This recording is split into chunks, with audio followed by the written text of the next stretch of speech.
Assalamualaikum warahmatullahi wabarakatuh. Selamat pagi dan salam sejahtera bagi kita semua. Pimpinan sidang dan para penyangga akan memasuki ruang sidang. Mohon kepada hadirin dipersilahkan berdiri sejenak.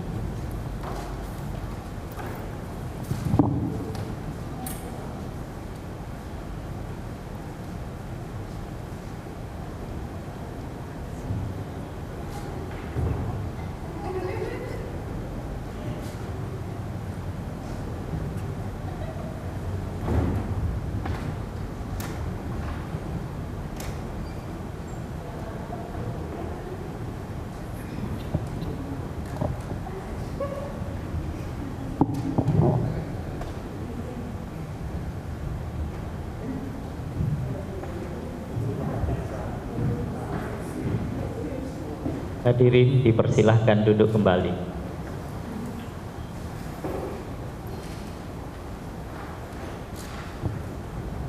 Pada hari ini akan dilaksanakan sidang ujian doktor terbuka atas nama Giliati Zahro, Sarjana Keperawatan Nurse Magister Keperawatan Angkatan tahun 2016-2017. Hadirin, sebelum acara dimulai dipersilahkan mematikan atau memasang mode diam pada telepon genggam.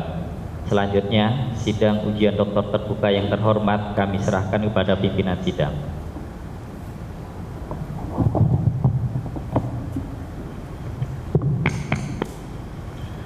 Bismillahirrahmanirrahim.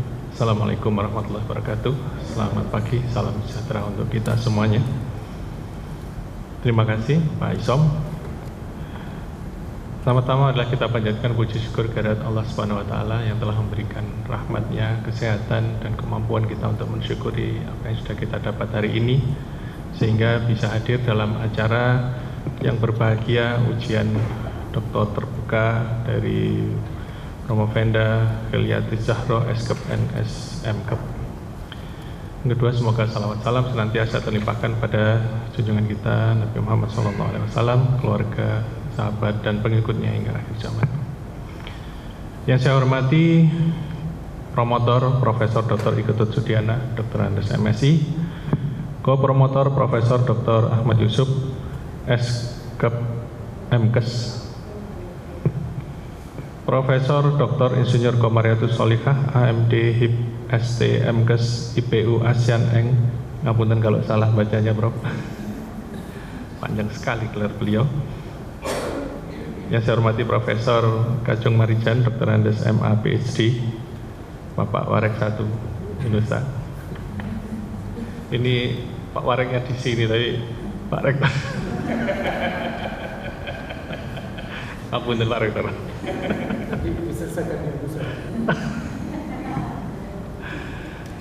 Dr. Mariam Purwanta, Data MSc Apoteker. Dr. Purwo Sri Rezeki, Dr. MKes. Dr. Maftuha Rohmanti, Dr. MKes, Profesor Dr. Yusak Nugraha, MS SPPK Konsultan,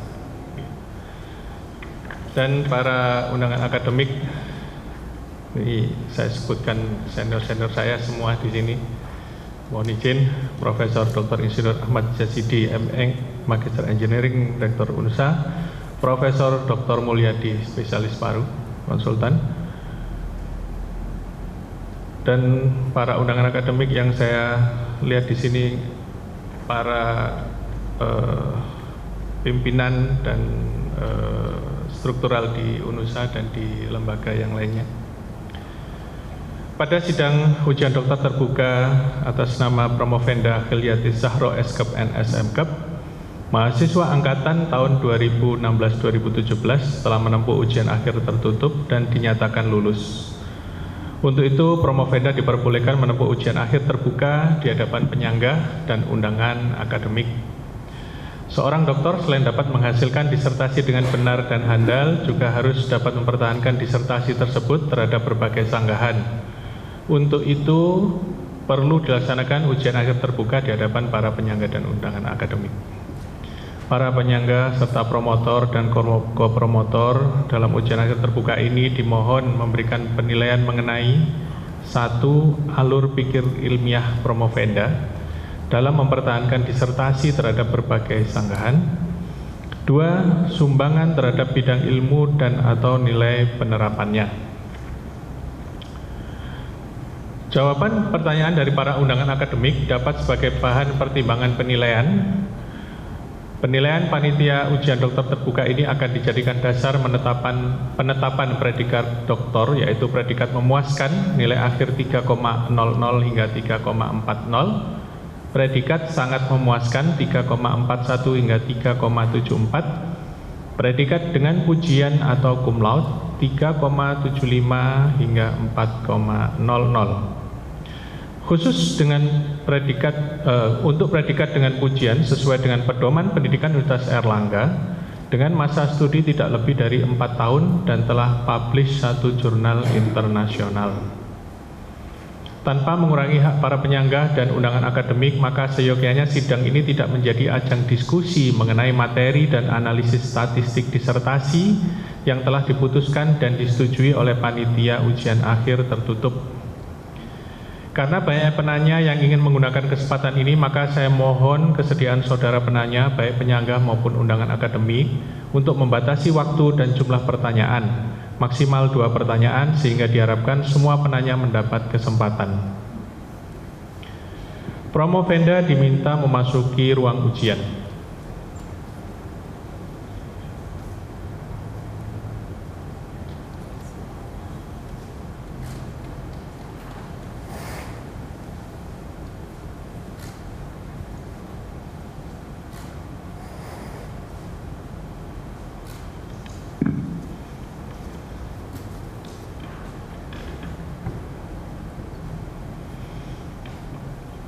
Saudari Promovenda Hiliati Zahroh, Eskep NS Mkep. Saya minta hadir di hadapan sidang ujian ini dengan maksud agar saudari dapat mempertahankan disertasi saudari terhadap sanggahan para penyangga. Sebelum kesempatan ini diberikan kepada promotor, saya ingin bertanya kepada Promovenda, apakah saudari pada saat ini merasa sehat jiwa dan raga serta telah siap untuk diuji? Alhamdulillah, sehat walafiat, siap diuji, Dok. Alhamdulillahirrahmanirrahim. Terima kasih. Sebelum sesi tanya jawab, saudari Promovenda dipersilakan memaparkan sekilas tentang ringkasan disertasinya, paling lama 20 menit. Silakan. Bismillahirrahmanirrahim. Assalamualaikum warahmatullahi wabarakatuh. Alhamdulillahirabbil alamin. Allahumma shalli ala sayyidina Muhammad wa ala ali sayyidina Muhammad. Rabbi shrah li sadri wa yassir li amri wahlul 'uqdatam min lisani yafqahu qawli. Kami sampaikan terima kasih yang sebesar-besarnya kepada Ketua dan Pimpinan Sidang Dr. Ahmad Husnul Romdoni, spesialis THT, bedah kepala leher, subspesialis onkologi, konsultan FICS. Kami akan memaparkan hasil disertasi yang telah kami tulis dengan judul Pengaruh Zikir Asmaul Husna terhadap Imunitas Caregiver TB di RSI Surabaya.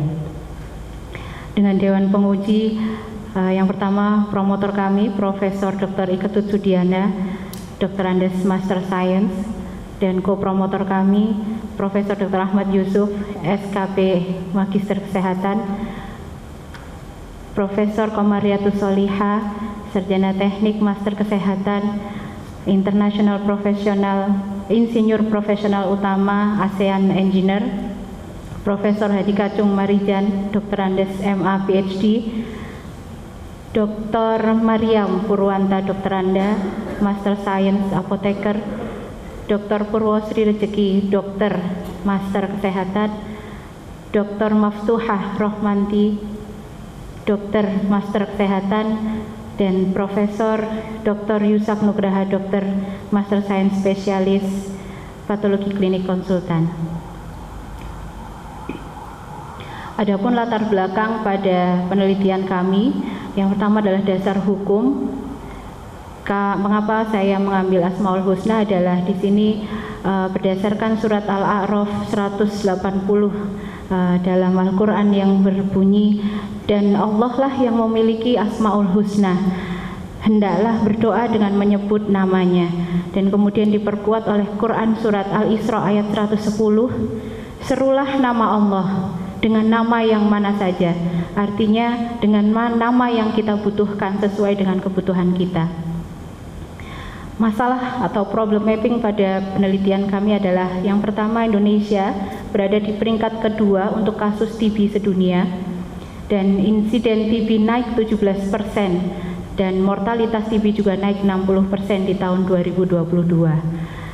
Jawa Timur sendiri merupakan peringkat kedua yang menyumbangkan angka TB terbesar kedua di Indonesia. Referensi utama pada penelitian ini adalah dari Nihayati dengan zikir pada stress level pasien TB, dan yang kedua adalah psikoedukasi zikir dari Wahyuni untuk menurunkan kortisol. Referensi empiris beberapa penelitian yang sudah terbukti sebelumnya terkait dengan spiritual, yaitu dari Sari Islamic zikir pada pasien TB, dan kemudian penelitian Ilyas di tahun 2020 Islamic psikoterapi pada kondisi pandemi. Berikut adalah rumusan masalah.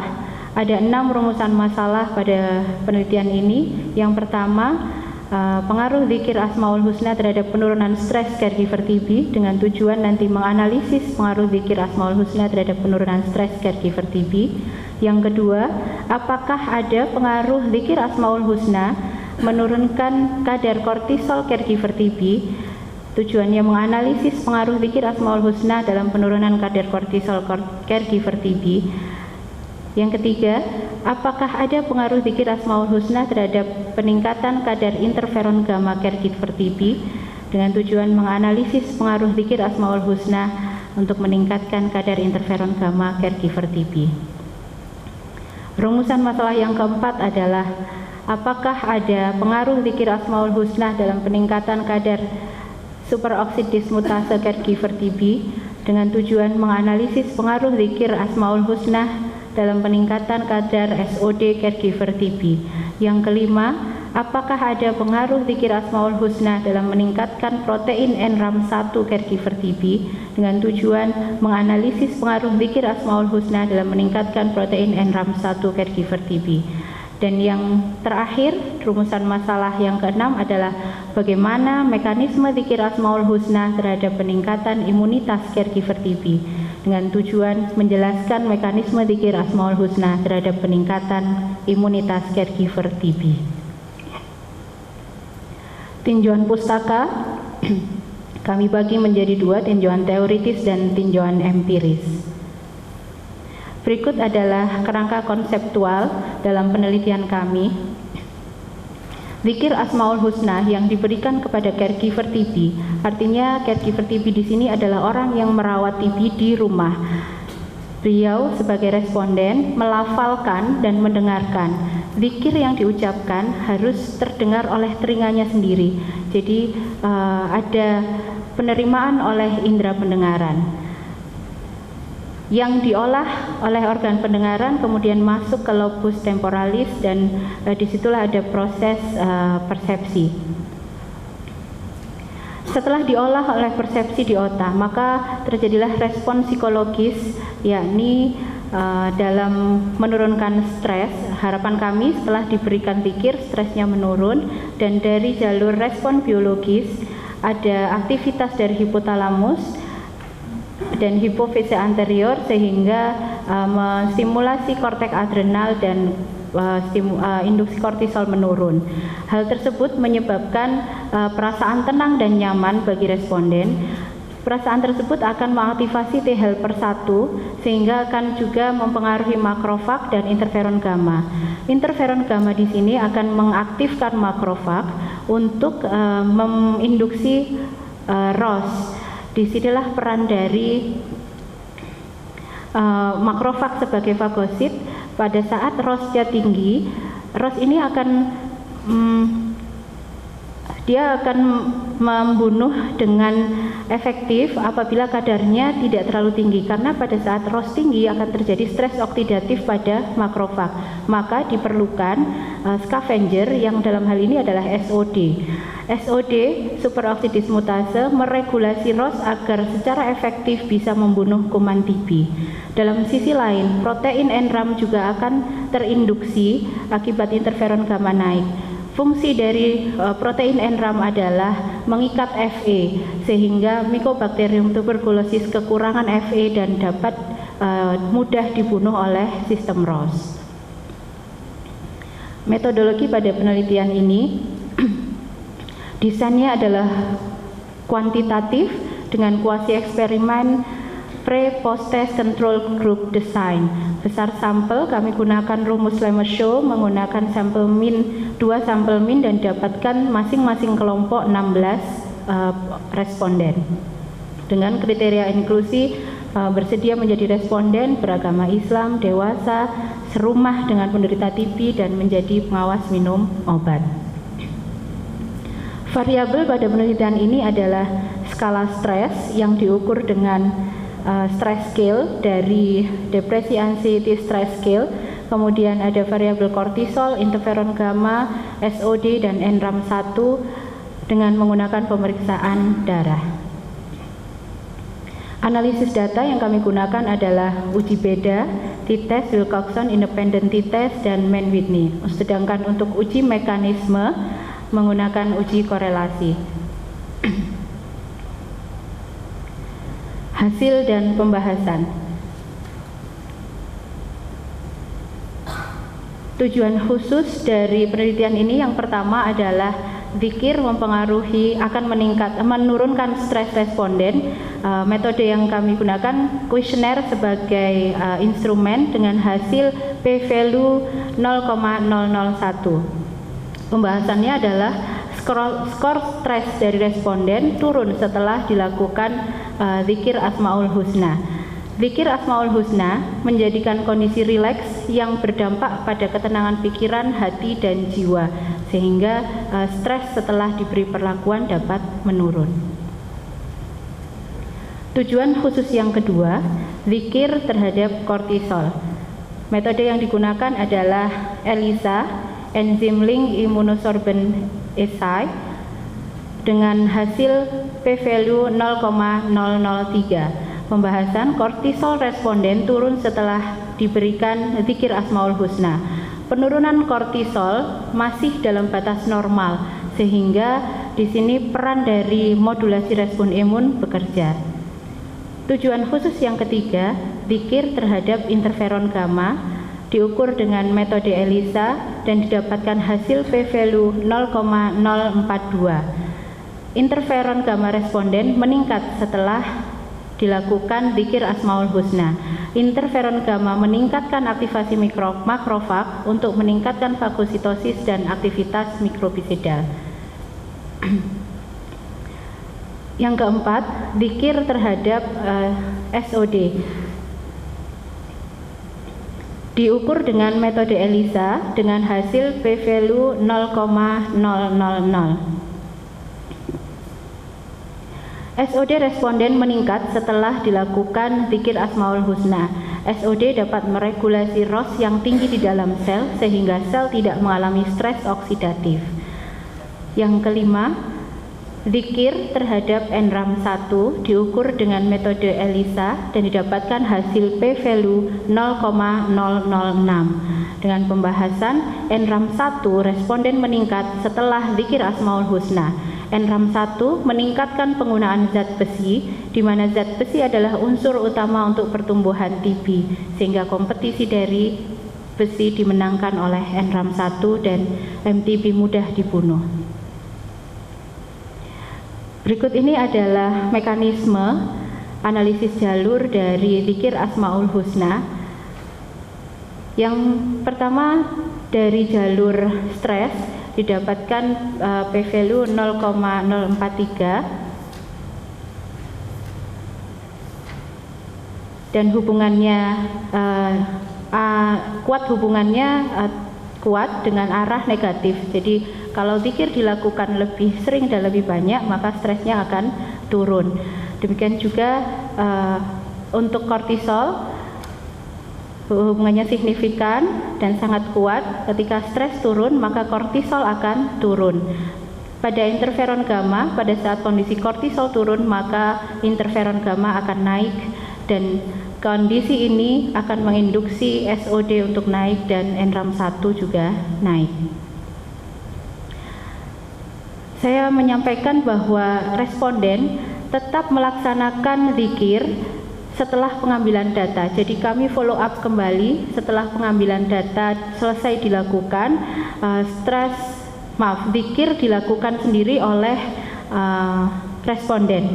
Dengan manajemen stres ini, responden sadar bahwa ada keyakinan terhadap pencipta, sehingga zikir dilakukan dengan kesadaran sendiri setelah penelitian selesai. Keterbatasan dan saran. Keterbatasan pada penelitian ini adalah yang pertama, peneliti tidak mengendalikan kebiasaan zikir responden sebelum dilakukan intervensi, sehingga saran untuk penelitian selanjutnya adalah identifikasi awal kebiasaan zikir seseorang diperlukan, karena kita tahu bahwa kadang pendekatan spiritual yang digunakan untuk setiap orang berbeda. Yang kedua, peneliti tidak melakukan pemeriksaan spesifik seperti IGRA, dan saran sebaiknya dilakukan untuk mengetahui apakah terdapat kuman TB pada caregiver yang merawat penderita TB. Keterbatasan ketiga, peneliti tidak mengendalikan faktor yang mempengaruhi hormonal dalam serum, misalnya jenis kelamin, golongan darah, dan yang lainnya. Sehingga saran untuk penelitian berikutnya, pengendalian faktor yang mempengaruhi responden seperti jenis kelamin, golongan darah bisa lebih menghomogenkan sampel. Kebaruan penelitian kami, mekanisme zikir Asmaul Husna meningkatkan superoksid dismutase melalui aktivasi makrofag, yaitu interferon gamma. Dan yang kedua, mekanisme zikir Asmaul Husna meningkatkan protein NRAM melalui aktivasi makrofag interferon gamma. Kesimpulan, pengaruh dan mekanisme zikir Asmaul Husna terhadap peningkatan imunitas melalui penurunan stres, penurunan kortisol, dan peningkatan interferon gamma yang menginduksi peningkatan SOD dan NRAM1. Output dari disertasi ini adalah beberapa jurnal yang masih saya tulis, saya susun berdasarkan kerangka dan rumusan masalah, sehingga nanti akan terdapat beberapa jurnal.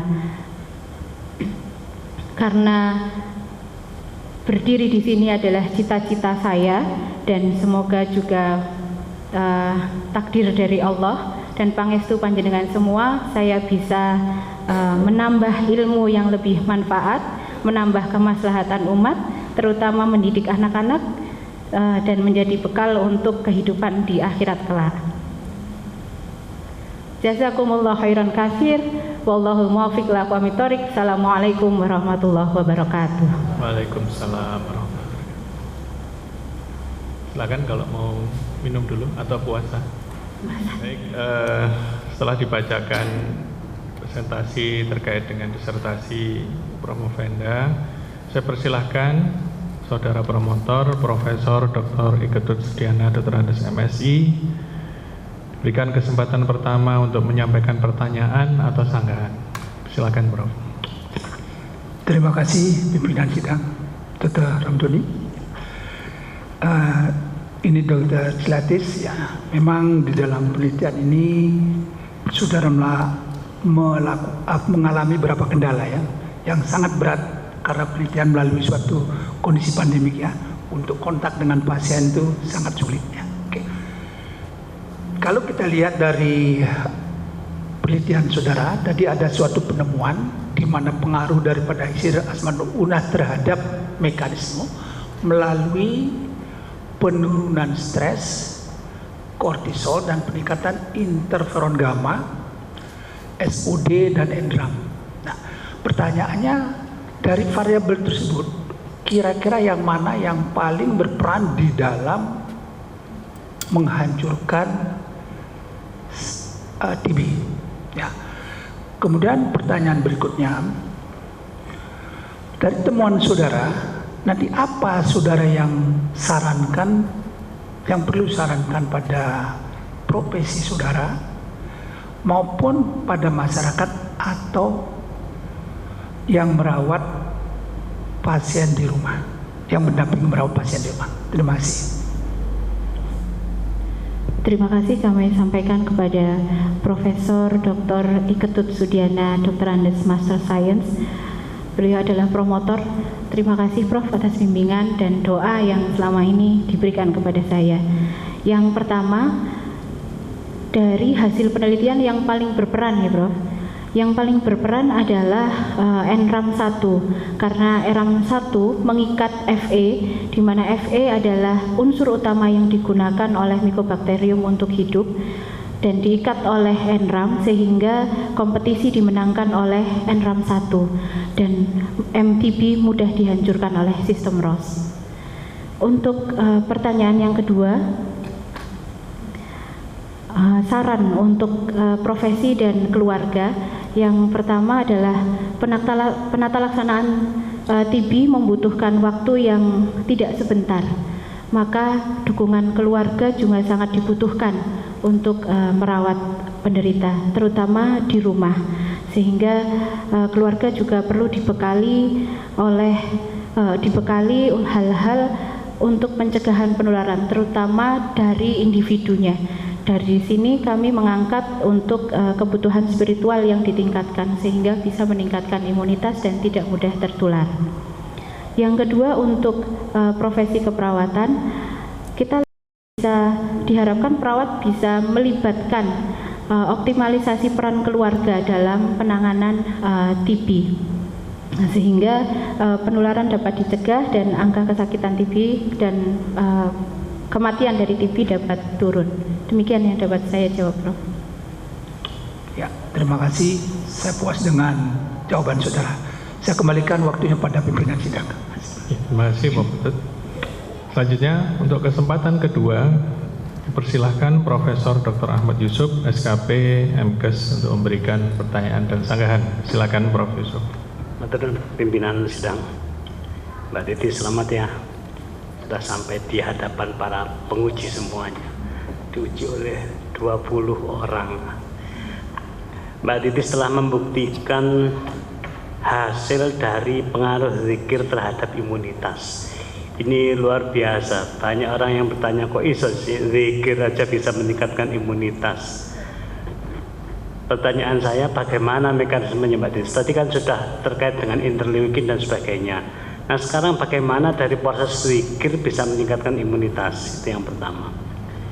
Yang kedua, Asmaul Husna itu kan ada banyak.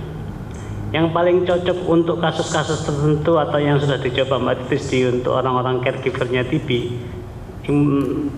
Asmaul Husna yang mana? Silakan.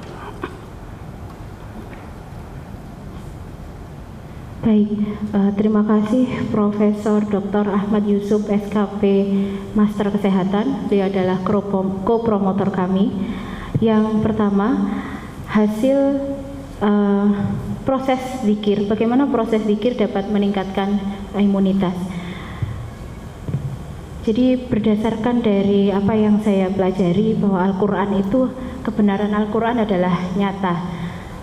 Apapun hasilnya, semuanya tergantung pada pikiran dan persepsi yang ada pada diri kita sendiri. Jadi berdasarkan ilmu psikoneuroimunologi, ketika psikis dari seseorang itu pada kondisi tenang, seperti setelah melaksanakan Asmaul Husna, zikir Asmaul Husna, maka pikiran menjadi tenang, hati tenang. Di situ terjadi respon biologis dan stres respon dan biologi respon. Dari stres respon, persepsi yang diolah apabila manajemennya baik akan menjadikan eustress, dan apabila tidak baik masuk ke kondisi distress. Pada kondisi yang eustress, maka otak kita dipacu untuk berpikir yang positif sehingga menghasilkan respon-respon biologis juga yang positif. Demikian dapat meningkatkan imunitas.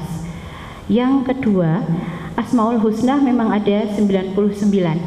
Asma Allah yang baik ada 99. Apakah semuanya dibaca? Tidak. Baca sesuai dengan kebutuhan kita.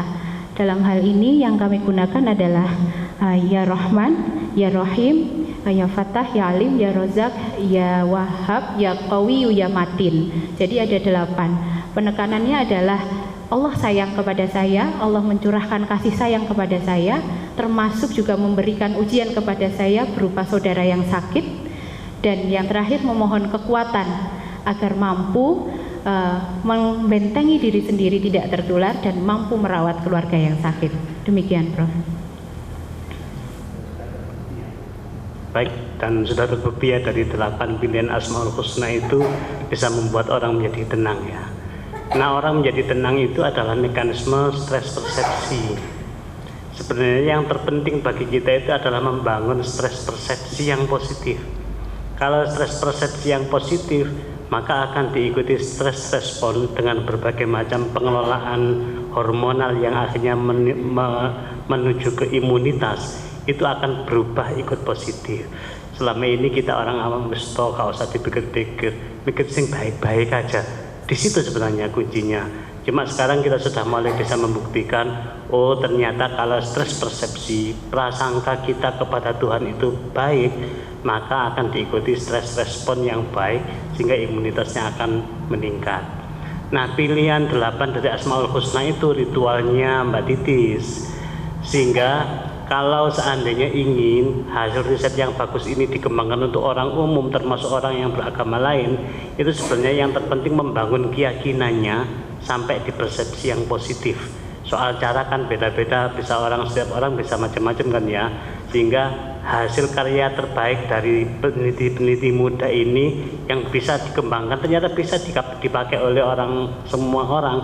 Itu kita bangunnya dari logika keilmuannya yang ternyata dari zikir saja bisa meningkatkan imunitas tubuh. Selamat Mbak Titis, saya sangat bangga dan puas dengan jawaban saudara. Terima kasih pimpinan sidang. Terima kasih Profesor Yusuf. Selanjutnya dipersilahkan Profesor Dr. Insinyur Komariatus Solihah, AMD HIP ST MKes IPU ASEAN Eng. Silakan, Bro. Terima kasih atas kesempatannya Pak Ketua Komisi, Pak Dr. Ramdhani. Mohon izin. Selamat untuk Mbak Titis. Masya Allah luar biasa. Alhamdulillah, alhamdulillah. Mohon izin para senior semua, para profesor, Prof. Arek. Terima kasih dan para hadirin. Mohon izin, terima kasih karena dalam yang paling jauh, jadi mohon izin Ketua untuk agak panjang. Biar barokah dan sesuai jarak jauhnya gitu nggih. Jatahnya beliau. Oke. Karena kami semua di sini nanti juga tanda tangan, biar ini adalah ladang amal jariah. Ketika semua orang membaca disertasi ini baiknya, maka itu menjadi amal jariah buat kami semua. Kalau ini ada yang belum benar, maka ikut dosa seumur hidup, bahkan sampai liang lahat begitu ya. Jadi memang ketika ini hal bagus, jadi memang tidak ada yang sempurna, tapi kita berusaha untuk ilmiah ini adalah bagus penyampaiannya. Relax dulu ya, relax, jangan tegang biar nanti cantiknya tidak hilang. Oke, saya memberikan saran dulu. Dilihat pada judul, untuk judul S3 untuk memenuhi KKNI 9 itu apakah pengaruh? Ya, oke, nanti diperbaiki ya, karena ini penemuan keterbaruan dan tadi sudah disampaikan bagaimana metabolisme proses dari Asmaul Husna itu sampai kepada imunitas kan gitu ya, dari berbagai unsur dengan metode laboratorium menggunakan ELISA kit dengan melihat SOD dan NRAM kan gitu ya. Oke, clear. Jadi judul mungkin nanti bisa didiskusikan kembali begitu, adalah pemodelan. Nanti sumbu X-nya yang mana, sumbu X Y-nya yang mana, X 2-nya mana dan Y2-nya mana. Ya, tinggal nambah begitu sehingga nanti itu bisa masuk yang ambil di dalam meliputi SOD, metode SOD dan lain-lain itu bisa masuk begitu. Oke. Kemudian latar belakang. Coba dicek, sebenarnya ini kalau sudah disertasi sidang terbuka enggak perlu bongkar-bongkar sebenarnya ya, tapi ini adalah untuk kemaslahatan umat. Di latar belakang itu adalah bentuknya piramida terbalik dari general ke khusus kan gitu ya. Jadi jenengan mau melihat TB, apa betul bahwa pelaporan di Indonesia akhir tahun setiap puskes bahwa TB itu adalah penyakit yang 10 besar, yang paling besar? Oh enggak, yang tertinggi Prof, tapi memang itu adalah sangat penting begitu ya, kan meninggal dunia itu bisa disampaikan di latar belakang, datanya mana. Kemudian kenapa kok di Jawa Timur, kenapa kok nggak di Jakarta? Kan ya nggak mungkin akal ilmiah kita menyampaikan, lah rumahku nih Jawa Timur Prof, kan ya lucu tuh ya. Jadi tolong disampaikan, kenapa kok di Jawa Timur? Apakah Jawa Timur merupakan tertinggi angka TB-nya atau seperti apa? Nah itu mohon disampaikan pada nambah paragraf di halaman 2 ya, Eman begitu. Nah itu bisa dimasukkan. Berikutnya adalah mengenai zikir. Zikir adalah ilmu munasabah. Nanti bisa ditambahkan, nanti saya share ada jurnal terbaru tadi pagi saya dapatkan mengenai zikrullah. Itu adalah mukjizat dari Al-Quran. Tadi sudah disampaikan. Nah, bahasanya indah, kajiannya itu harus detail. Jadi yang dihubungkan dengan zikir yang mau ke Asmaul Husna, ya udah fokuskan saja kepada Asmaul Husna, karena di sini banyak sekali mengenai ada sholawat, kemudian ada Al-Quran begitu. Memang Asmaul Husna itu adalah bagian dari Al-Quran begitu ya, tapi kita harus fokuskan saja biar ndak kemana-mana begitu ya. Sehingga kita detailkan. Di tinjauan pustaka sudah dimasukkan 8 Asmaul Husna tadi, ya Rahman, ya Rahim. Di dalam usul fikih pun menyampaikan awalan ya Rahman dengan Ar-Rahman itu berbeda. Nah, yang disampaikan di sini adalah menggunakan ya Rahman, ya Rahim, ya dan seterusnya. Nah, kenapa kok harus diawali dengan huruf ya? Kenapa tidak dengan huruf A begitu? Karena jenengan objeknya adalah Asmaul Husna gitu. Itu keterbaruannya miliknya Mbak Titis. Jadi nanti dokternya Titis itu apa? Asmaul Husna. Nah gitu, jadi langsung seperti itu. Mempunyai ciri khas brandnya masing-masing ya. Oke. Berikutnya adalah mohon maaf untuk stres sendiri ya. Untuk stres nanti difokuskan. Stres itu kan direspon oleh otak pada hipotalamus. Oke. Hubungan otak dengan sistem imun itu pada hipa. Nah kemudian hipotalamus disekresi oleh CRH. Sinyalnya dikirim ke hipofiz ya. Kemudian diekskresi ACTH. Nah nanti tolong disampaikan, respon stres itu kan lewat las dan gas. Kemudian tingkat stres ada ringan, sedang, berat. Stres sendiri itu kita jangan berpikir selalu negatif. Stres itu ada 2, positif dan negatif. Misal, saya nggak bisa menjadi profesor rekor muri termuda kalau nggak dapat stres. Paham ya maksudnya? Jadi ada 2 respon mengenai stres. Nah, bagaimana stres yang dihubungkan dengan stimulus pelepasan ACTH glukotiroid itu untuk imunitas. Nah, itu lebih difokuskan. Nah, tolong nanti dimasukkan di tinjauan pustaka metabolisme mengenai itu langsung begitu. Oke. Sekarang metodologi penelitian.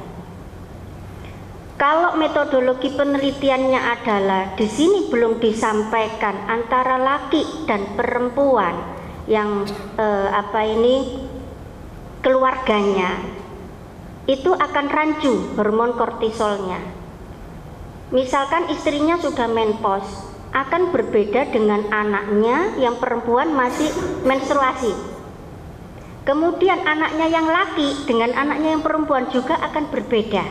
Jadi ini sudah jadi, tolong dimasukkan ke dalam batasan atau kriteria inklusi. Begitu. Nanti baru direkomendasikan penelitian nanti ke depannya adalah khusus pada karakteristik individu mengenai caregivernya adalah khusus istrinya, begitu. Misal mohon maaf, ternyata anaknya kan tidak mungkin berani meluk-meluk, mijit-mijit barang yang dengan totalitas ya seperti istrinya atau suaminya, begitu. Dan itu berpengaruh terhadap psikologisnya, terutama pada stres. Itu berpengaruh besar. Hasil dari serum yang diambil itu berbeda. Kenapa?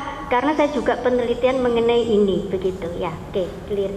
Nah, sampelnya 16. Kenapa kok cuma 16? Menurut rumus N itu adalah minimal 30. Sedangkan ini lebih dari 1000. Misalkan kan lebih dari 1000 ya. Saya yakin TB itu kan banyak sekali. Jadi tolong nanti disampaikan kenapa kok 16. Kenapa tidak menggunakan rumus N minimal? Dan 16 itu apakah juga sudah melihat dia dijadikan dijadikan uji validitas dan rehabilitas. Oke. Nah, juga dicek di metodologi penelitian karena ini sudah hasil, bukan lagi proposal, jadi tolong didetailkan di metodologi penelitiannya biar nggak banyak pertanyaan. Kasihan nanti adik kelasnya yang mau membaca meneruskan disertasi ini tambah mumet malahan gitu ya. Nah, apalagi yang perlu dimasukkan Prof di sana, tolong nanti didetailkan mengenai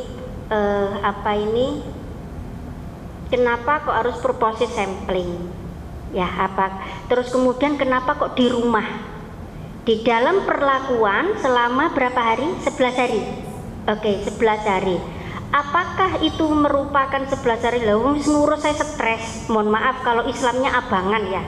Jangan-jangan jenengan suruh 11 hari untuk wirid, itu tambah stres. Karena orang berwirid itu adalah karena niat dan dari hatinya seseorang.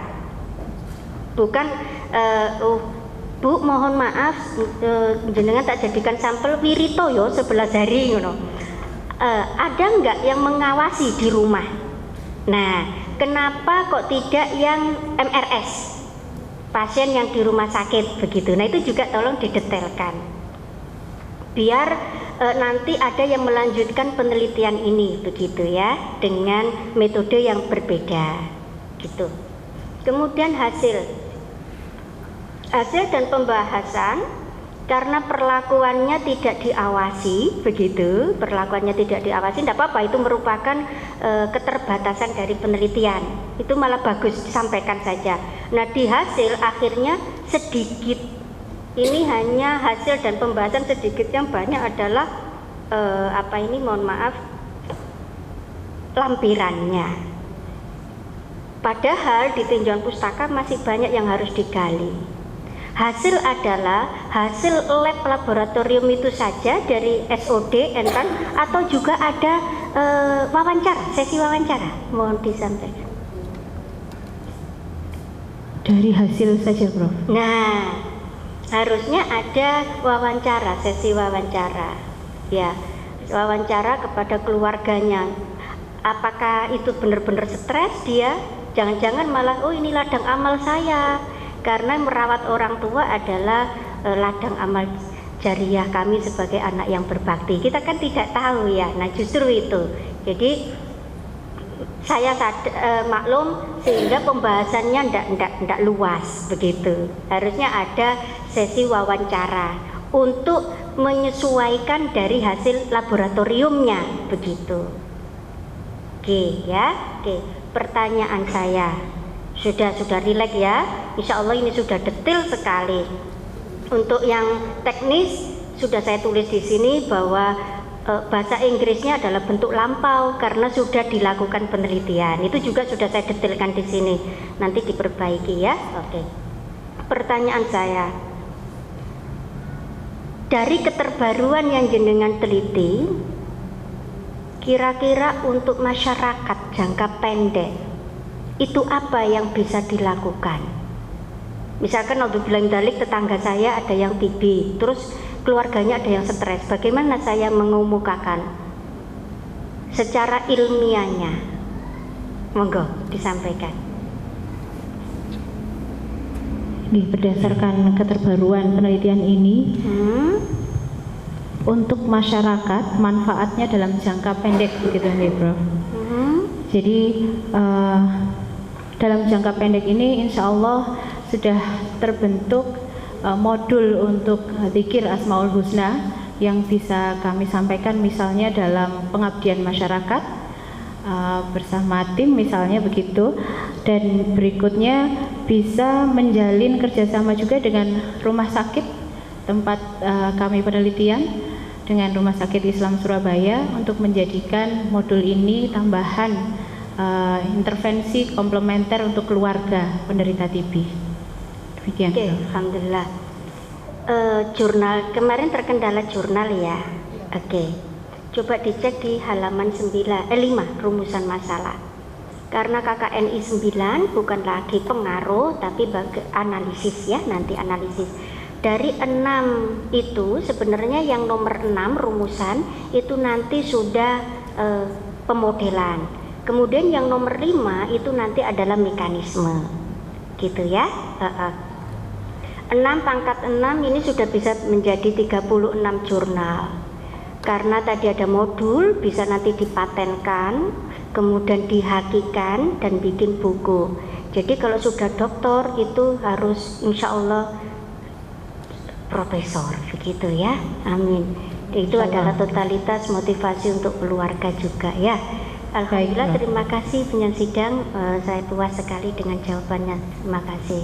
Terima kasih Profesor Dr. Nurul Komaritus Solihah. Masukannya mohon diperhatikan ya. Tadi ada yang sifatnya memang teknis, tapi ada yang memang bisa diganti di naskah. Baik, selanjutnya dipersilakan Profesor Kacung Marijan Dr. Andes MA PhD untuk memberikan pertanyaan atau sanggahan pada Promovenda. Silakan Prof. Kacung. Terima kasih pimpinan sidang, Bu Titis, selamat. Bu Titis, imun itu kan setahu saya kan juga individualistik juga. Imun saya dengan imun Bu Titis bisa beda. Cara berzikir juga beda. Nah tadi disebut penelitiannya itu zikir itu dikemukakan misalnya dengan 8 dari Asmaul Husna itu plus suara yang terdengar. Nah, apakah ini juga dikaji ada partikular zikir tertentu misalnya?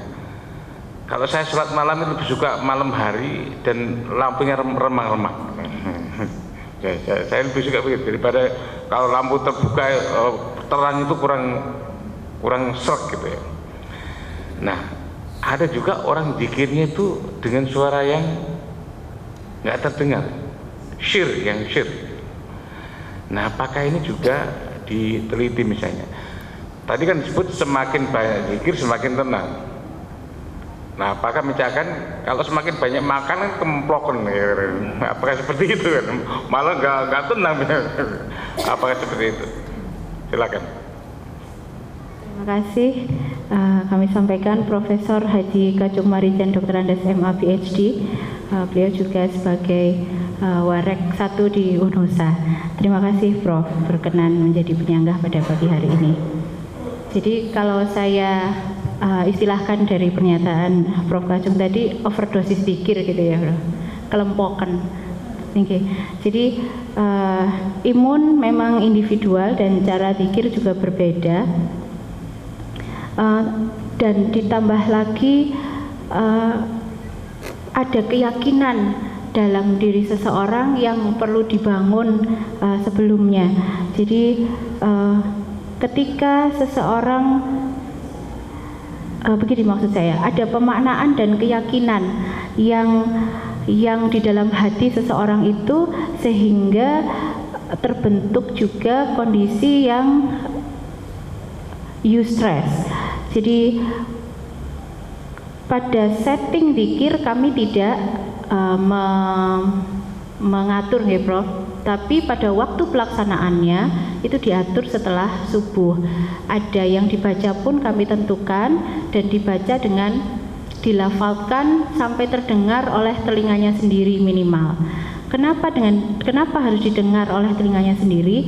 Karena di sini juga akan menstimulasi indera pendengaran dan lobus temporalis, sehingga akan lebih diproses otak lebih banyak. Itu maksud kami kenapa harus dilafalkan. Cara berzikir yang berbeda.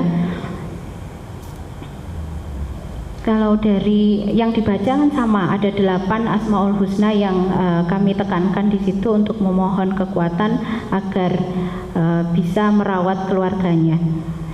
Dan kami sampaikan juga kepada responden bahwa otak manusia itu multitasking. Kadang pada saat kita sholat saja ingat tadi kunci taruh di mana gitu ya Bro. Tadi apa belum di kompor, belum dimatikan dan seterusnya. Sehingga pada kondisi tersebut terjadi juga pada saat responden melaksanakan Asmaul Husna. Jadi kami sampaikan ketika dirasa responden tidak fokus dengan apa yang dibaca, maka responden dapat mengulang zikir tersebut sesuai dengan yang pada saat beliau multitasking tadi tidak fokus. Dan pelaksanaan dari zikir memang tidak kami awasi 24 jam di rumah beliau, tapi kami ada monitoring melalui checklist yang dilaksanakan 4 kali selama zikir dilaksanakan. Selain itu juga kami mengingatkan melalui WA. Demikian yang dapat kami jawab, Bro. Terima kasih. Satu lagi, nah hasil penelitian semuanya kan signifikan ya. Nah ini kan untuk orang Islam. Tadi promotor, bagaimana dengan agama-agama lain, misalnya Hindu, Buddha, Katolik, Kristen, atau yang lain-lain. Nah apakah misalnya zikirnya seperti apa? Zikir kan mengingat pada Tuhan macam-macam itu loh. Nah, apakah kira-kira ada mekanisme tertentu yang pada akhirnya ini bisa diaplikasikan di penganut agama lain? Sehingga kontribusi ini bukan hanya untuk orang Islam, tapi juga untuk penganut agama yang lain. Terima kasih. Oke, Prof. Terima kasih banyak. Bagaimana dengan agama lain untuk pelaksanaannya gitu, Prof? Jadi saya meyakini bahwa agama adalah keyakinan seseorang terhadap pencipta, sehingga ketika sudah meyakini apapun yang terjadi dalam atau perintah dalam agama itu adalah menjadi kebenaran gitu. Dan yang jalur kami pakai sehingga nanti bisa dipakai untuk agama lain adalah membangun persepsi yang positif dari pemeluk agama lain, sehingga yakin bahwa kebenaran penciptanya itu memang ada gitu. Jadi persepsi dulu yang dibangun sehingga akan menimbulkan respon biologis yang positif juga, dan akhirnya imunitasnya juga meningkat gitu, Bro. Terima kasih, cukup. Terima kasih Prof. Kacung. Selanjutnya dipersilakan Dr. Mariam Purvanta, MSc Apoteker, untuk memberikan sanggahan atau pertanyaan. Silakan. Terima kasih yang terhormat pimpinan sidang. Pertama-tama saya ucapkan selamat kepada Promovenda telah menyelesaikan studi S3-nya, telah sampai di ujian terbuka pada hari ini. Selamat. Di sini saya ada beberapa saran perbaikan. Itu misalnya pada halaman 13, di mana tabel 1 itu apakah nggak sebaiknya mengikuti kaidah penulisan pedoman penulisan disertasi tentang ada garis tegak atau garis horizontal pada tabel tersebut. Kemudian pada penulisan nama spesies, spesies itu yang betul adalah Mycobacterium tuberculosis pada halaman 1, baik buku tebal maupun buku yang kecil, dan di panduan. Tolong diperbaiki. Kemudian cara penulisan spesies ya, seperti mengikuti hukum dari skema Linnaeus. Kemudian dari halaman 3, sitasi. Kalau penulisnya lebih dari, di situ ada 5 penulis. Mengapa di situ ditulis semua, sedangkan yang lain menggunakan et al. Itu sarannya. Kemudian et al. itu typo semua, harusnya italic ya. Ada yang italic, ada yang tidak. Ini saran berikutnya di halaman 51 gambar 32, rumus besar sampel. Di situ ditulis Limso, tapi di daftar pustaka tidak ada. Tolong ditambahkan. Kemudian konsistensi penulisan, terutama pada tabel ya, tabel 57 dan seterusnya di halaman 72 dibandingkan dengan tabel 5, 11 dan seterusnya, urutan perlakuan dan kontrol. Kalau perlakuan dulu, terus kemudian kontrol, tapi di belakang kontrol perlakuan. Nah itu sebaiknya lebih konsisten. Oke, sekarang saya masuk ke dalam pertanyaan, ada beberapa.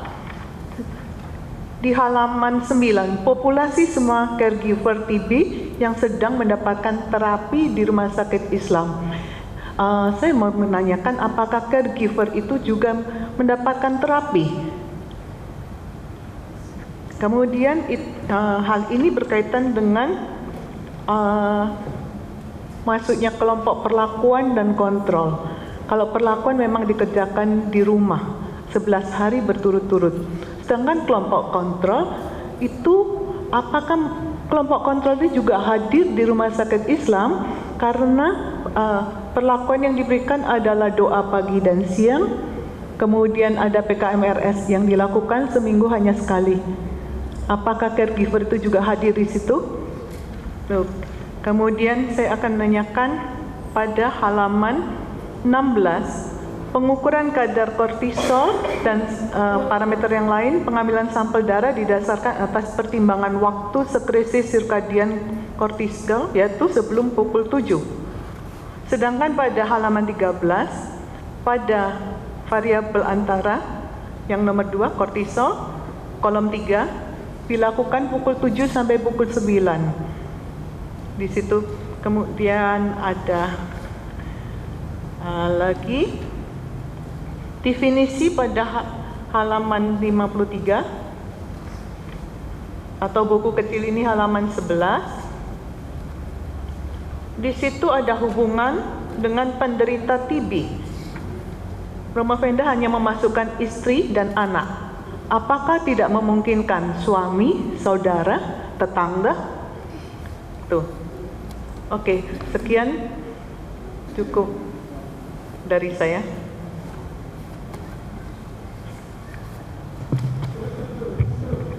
Terima kasih kami sampaikan kepada Dr. Mariam Purwanta, Dr. Anda, Master Sains Apoteker.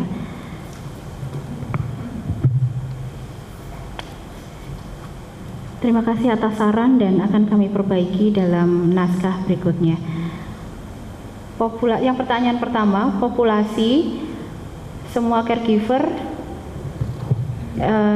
Jadi maksud kami, caregiver ini adalah caregiver dari pasien TB yang sedang mendapatkan terapi di RSI. Jadi yang mendapatkan terapi adalah pasiennya. Mohon maaf, berarti penulisan di sana tolong diperbaiki. Seolah-olah di situ ada caregiver yang mendapatkan pengobatan di RSI. Siap ya. Di kriteria inklusi juga dimasukkan. Terima kasih. Berikutnya, kelompok kontrol apakah juga hadir di RSI karena caregiver yang diberikan perlakuan dilakukan di rumah setiap hari selama 11 hari. Untuk kelompok kontrol hanya mendapatkan perlakuan pada saat dia datang. Untuk PKMRS memang satu kali saja, dan untuk doa harian beliau hanya mendapatkan pada saat beliau mengantarkan pasien ini kontrol. Jadi tidak setiap hari datang ke RSI. Selanjutnya, pengukuran sirkadian yang kami lakukan adalah sebelum pukul 7, karena di atas pukul 7 caregiver sudah melakukan aktivitas yang akan juga mempengaruhi hormon-hormon yang ada di dalam tubuhnya nanti. Sehingga mohon maaf akan kami ralat pada definisi operasional yang jam antara pukul 7 sampai pukul 9. Berikutnya untuk suami atau istri ya dok, anak istri. Mohon maaf, di definisi operasionalnya cuma istri dan anak. Jadi apakah tidak mungkin bahwa caregivernya adalah suaminya atau saudaranya atau tetangganya? Memungkinkan. Makanya di definisi operasional harus baik akan kami perbaiki di definisi operasional. Terima kasih dokter atas masukan dan sarannya.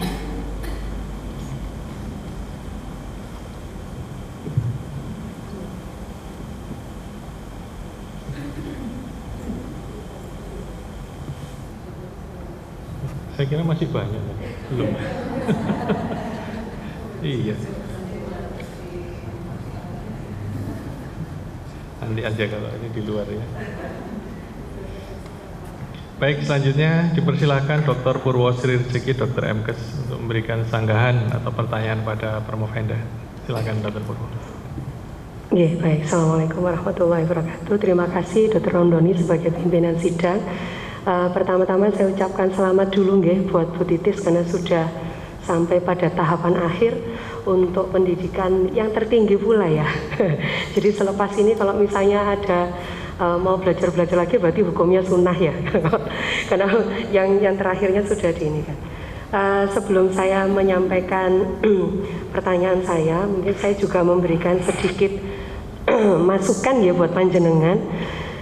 Jujur saya tidak sempat membaca buku yang besar ya Bu Titis. Acuan saya adalah pada buku kecil. Dan ada beberapa catatan saya terkait pada penulisan di buku kecil. Saya rasa bahwa buku kecil ini merupakan sinopsis dari buku besar yang mungkin penarikan data dari sana. Pada penulisan ringkasan itu sebaiknya jika ada kepanjangan itu mungkin ditulis dulu kepanjangannya baru ringkasannya, karena kita tahu bahwa ringkasan, abstrak dan lain-lain itu adalah sesuatu yang sifatnya mandiri sehingga pembaca tidak boleh melihat bagian lain dari naskah kita, tapi cukup well informed dari membaca ringkasan itu. Yang pertama, kalau judul tadi sampun mungkin rasanya perlu dilakukan sentuhan lagi sehingga mungkin S3-nya kelihatan gitu. Kemudian yang kedua adalah pada penulisan rumusan masalah ya. Di sana ada kata pengaruh dan kemudian pada penurunan. Jadi menurut saya menggunakan satu kata kerja saja, menurunkan gitu, dan tidak pengaruhnya cukup didirilis sehingga cukup yakin bahwa ini adalah penelitian yang sifatnya satu arah bukan dua arah. Kemudian yang ketiga, begitu saya melihat hasil, begitu banyak data-data yang saya lihat bahwa standar deviasi itu lebih dari 30%. Sehingga harapan saya justru yang muncul yang saya ingin dapatkan adalah justru berapa nilai median dan standar errornya. Karena biasanya jika standar deviasi itu lebih dari 30%, maka distribusi data cenderung tidak normal dan pasti tidak homogen gitu. Ya, kecenderungan ketidak homogenitas dan tidak normal itu adalah lebih besar. Sehingga biasanya tampilan data kalau misalnya kita mau publish di jurnal internasional, itu yang muncul adalah bukan standar deviasi tapi adalah standar error dengan nilai mediannya. Terus kemudian pada penulisan tabel saya melihat juga penggunaan kata N yang besar, karena N itu merujuk pada, jika kita tulis menjadi sesuatu yang kapital maka itu adalah merujuk pada populasi dan sesungguhnya ini adalah sampel, sehingga mungkin perlu diinikan bahwa harus mengacu ke data-data yang sifatnya penulisan ke arah itu adalah sampel bukan merujuk ke populasi. Sebenarnya saya juga ada masukan ke statistik ya, cuman karena rasanya kalau di ujian terbuka ini kan tidak boleh ngotak-ngatik statistik. Karena begitu saya lihat, sebenarnya yang mau dilihat adalah perbandingan pre dan post ya.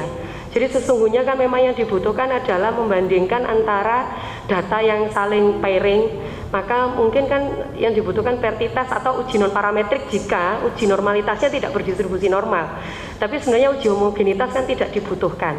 Saya tidak tahu mengapa alasannya uji homogenitas tidak dilakukan di sini. Apakah karena data itu dievaluasi dalam waktu yang bersamaan sehingga membutuhkan ANOVA sehingga homogenitas itu muncul. Tapi monggo saja, karena saya rasa pada ujian-ujian sebelumnya sudah ada pakar statistik pasti sudah dibahas di sana. Tapi itu hanya dari pemikiran saya saja, dari kalau misalnya kita melihat dari permasalahan di rumusan masalah dan tujuan khusus, Sebenarnya toolnya adalah kita menggunakan ke arah vertites atau yang non parametrik, kecuali kalau misalnya kita mau mengerjakan yang nomor 6 ketika kita berbicara mekanisme. Nanti monggo di ini kan disesuaikan, tapi saya rasa bahwa ujian sebelumnya pasti sudah tanya terkait ini. Nah, terkait pertanyaan saya, tadi kalau Prof. Kacung menyatakan mungkin bisa jadi bahwa imunitas itu sangat dipengaruhi oleh pola individual ketika dia melakukan zikir, tapi saya lebih tarik ke arah kedokterannya. Bahwa imunitas itu kan dipengaruhi oleh banyak hal. Salah satunya misalnya faktor nutrisinya dia, bagaimana suasana lingkungan rumahnya, bagaimana aktivitas fisik yang dia kerjakan, bagaimana faktor-faktor lain, dia minum vitamin kah, tidak minum vitamin kah. Nah, apakah ini cukup tertangkap pada metode penelitian oleh Bu Titis? Karena saya rasa meskipun memang ini adalah kuasi eksperimental, tapi kan kita tidak bisa melepaskan itu begitu saja sehingga betul-betul longgar gitu ya. Kita tidak bisa menghomogenitaskan variabel-variabel yang bisa kita kendalikan. Nah, apakah faktor-faktor itu juga Bu Titis kendalikan? Jika tidak, bagaimana kita melakukan justifikasi sehingga kita bisa menerima hasil penelitian ini yang memang meyakinkan? Saya sebenarnya sangat tertarik dan saya sangat senang karena saya juga seorang muslim. Saya juga pasti sangat akan ikut berperan serta untuk mendiseminasikan hasil ini, bahwa zikir itu bagus loh untuk imunitas kita. Tapi karena di sisi lain kita juga adalah seorang saintis, harus cukup meyakinkan bahwa semua langkah yang kita lakukan itu adalah benar, bukan hanya karena faktor keyakinan kita yang beragama Islam, tapi bahwa metode yang kita gunakan untuk menangkap data atau mencari data itu adalah metode yang benar-benar valid, sehingga tidak ada faktor bias di sana.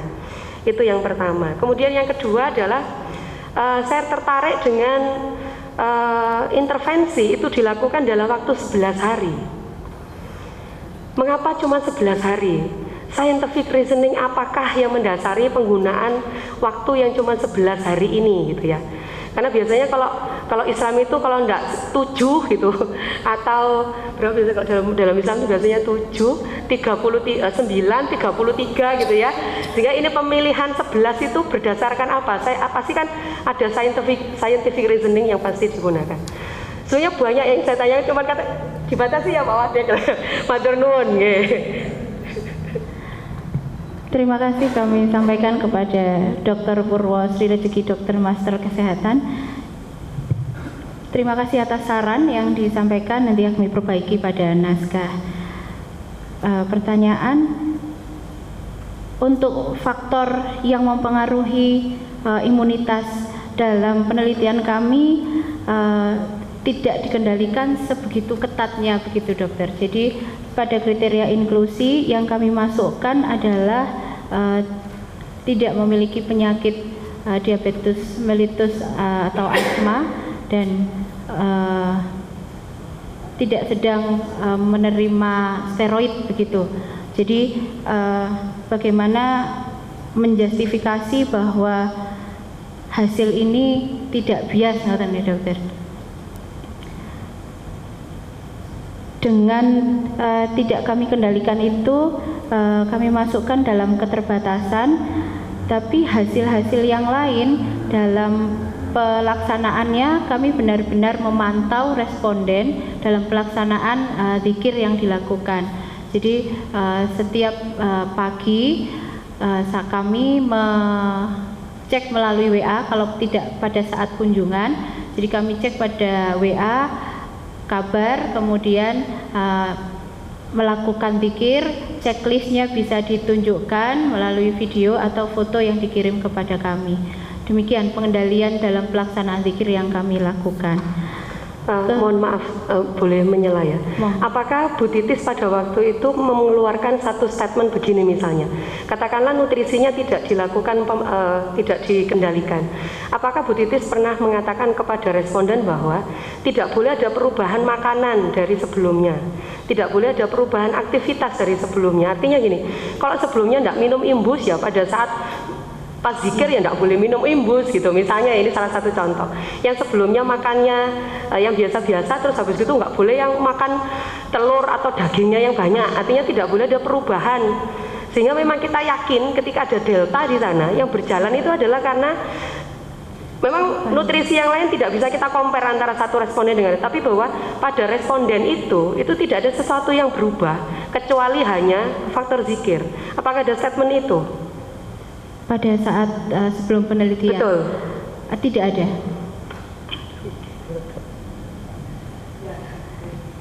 Oke, terima kasih.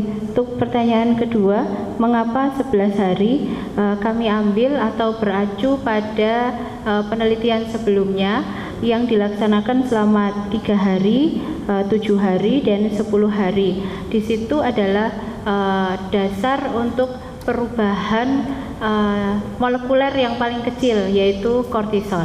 Demikian, dokter. Ya, baik.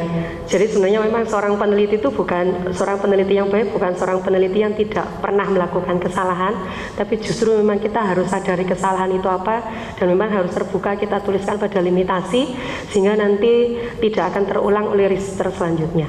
Oke, saya ucapkan selamat buat Bu Titi. Saya harap bahwa penelitian tidak berhenti di sini, nggih. Matur nuwun Pak Padek, nggih. Terima kasih Dr. Purwo. Selanjutnya persilakan Dr. Maftuhah Rohmanti, Dr. MKes untuk memberikan sanggahan dan pertanyaan. Silakan Dr. Tutup. Terima kasih Bapak Pimpinan Sidang, Dr. Ahmad Husnul Ramdhani, spesialis THT konsultan. Pertama-tama selamat ya untuk Bu Titis atas pencapaiannya sampai di tahap ini.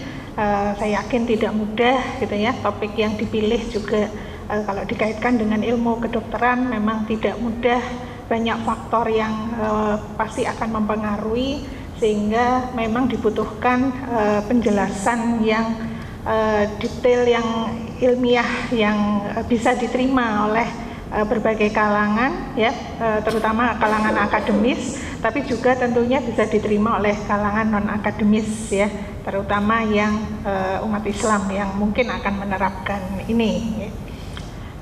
Apapun itu, tapi ini suatu pencapaian yang besar ya. Sekali lagi selamat. Memang ada beberapa hal yang mungkin menjadi mungkin kalau saya bilang keraguan, atau ini karena penjelasannya saja mungkin ya.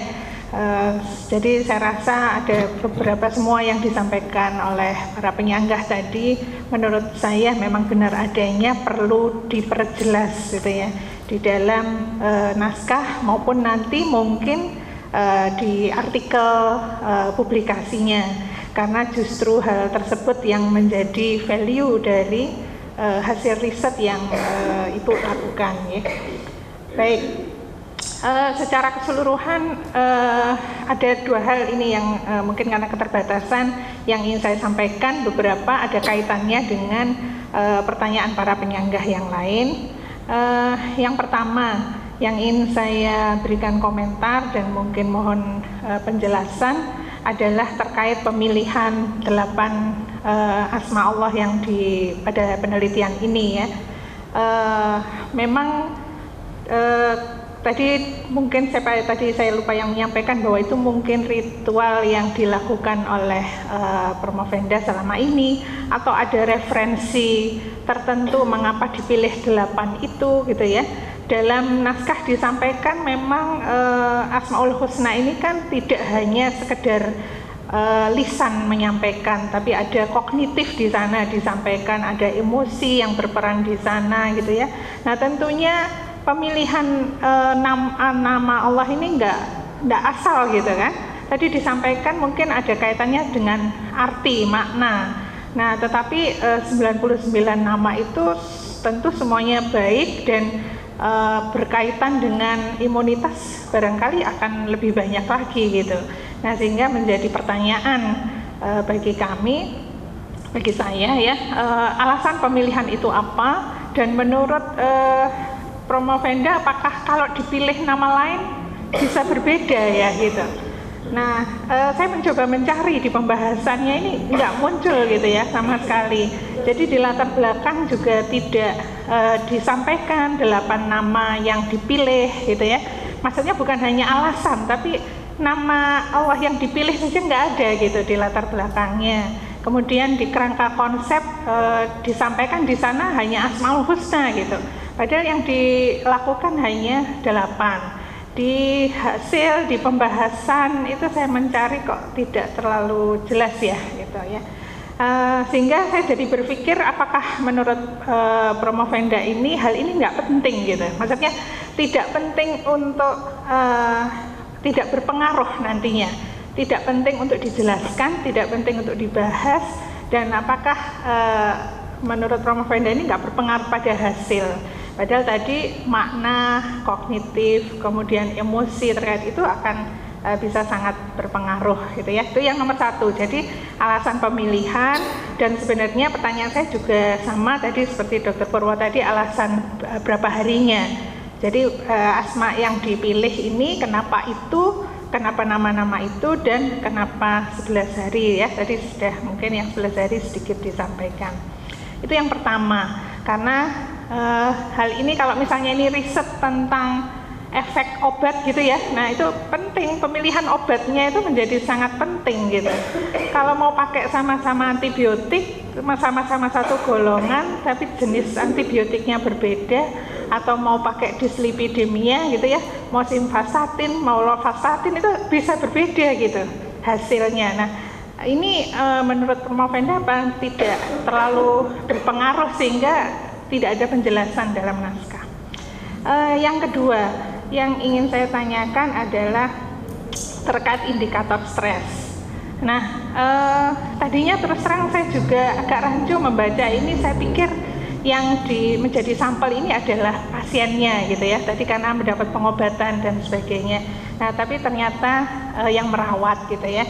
Nah, kalau memang ini yang merawat ya, apakah memang yang merawat ini betul-betul kondisi stres semua gitu ya. Jadi ya pasti ini stresor, tapi kalau diukur dengan suatu alat ukur stres, apakah memang stres gitu. Nah, saya membaca di pembahasan itu diklasifikasikan ya, ada yang ringan, sedang, berat gitu ya, baik kelompok perlakuan maupun kelompok kontrol. Nah, berarti ada yang sampai berat gitu, yang kelompok kontrol saja bisa sampai lebih dari 30%. Nah, apakah menurut Promovenda ini tidak ada hal perancu lainnya ya? Apa betul-betul stresornya ini karena merawat pasien TB? Nah, sehingga terus terang ini kalau semakin luas, semakin banyak faktor perancunya ini bisa akan menjadi berpengaruh terhadap validitas hasil gitu. Jadi ya kami paham bahwa ini keterbatasan ya, keterbatasan penelitian, tapi mungkin yang bisa dilakukan adalah penjelasan dan pembahasan yang lebih baik gitu ya. Karena kalau ini disampaikan apa adanya saja, ini mungkin nggak terlalu berpengaruh. Ditambah dengan saya melihat juga bukan hanya di stres, tapi juga di indikator yang lain itu standar deviasinya tadi memang besar-besar ya, seperti yang sampaikan Dr. Purwo tadi. Nah, itu menunjukkan memang hasilnya sangat luas, sangat rentangnya itu sangat luas gitu. Nah, sehingga salah satunya itu bisa jadi itu menimbulkan dugaan atau asumsi bahwa itu faktor perancunya banyak gitu ya. Jadi apakah benar nih ini betul-betul karena baca Asmaul Husna atau karena yang lain gitu, karena standar deviasinya besar gitu. Nah, jadi di samping itu juga dianalisis hasil statistiknya, stresnya itu tidak diklasifikasikan ringan, sedang, berat gitu. Hanya satu angka gitu ya saja ya. Nah, akhirnya ini nggak kelihatan apakah yang tadinya berat mungkin bisa jadi sedang gitu, atau sedang jadi ringan. Nah, sehingga kekuatan value-nya dari hasil ini menurut saya masih kurang. Nah, sehingga mungkin saran saja barangkali bisa dianalisis tambahan gitu ya, berdasarkan klasifikasi ringan, sedang, berat, supaya value-nya semakin meningkat, dan ini akan menjadi kekuatan bagi Promovenda untuk mendiseminasikan ini menjadi lebih valid dan direcognize masyarakat gitu ya. Mungkin dari saya begitu, silahkan diberikan komentar dua hal tersebut. Terima. Terima kasih kami sampaikan kepada Dr. Maftuha Rohmanti, Dokter Master Kesehatan. Jadi yang pertama, pemilihan 8 asma Allah yang dipakai. Itu seolah-olah yang kami tulis di dalam naskah belum menampilkan 8 itu, begitu ya Dok. Insya Allah kami tambahkan pada naskah kami. Dan kenapa pemilihan 8?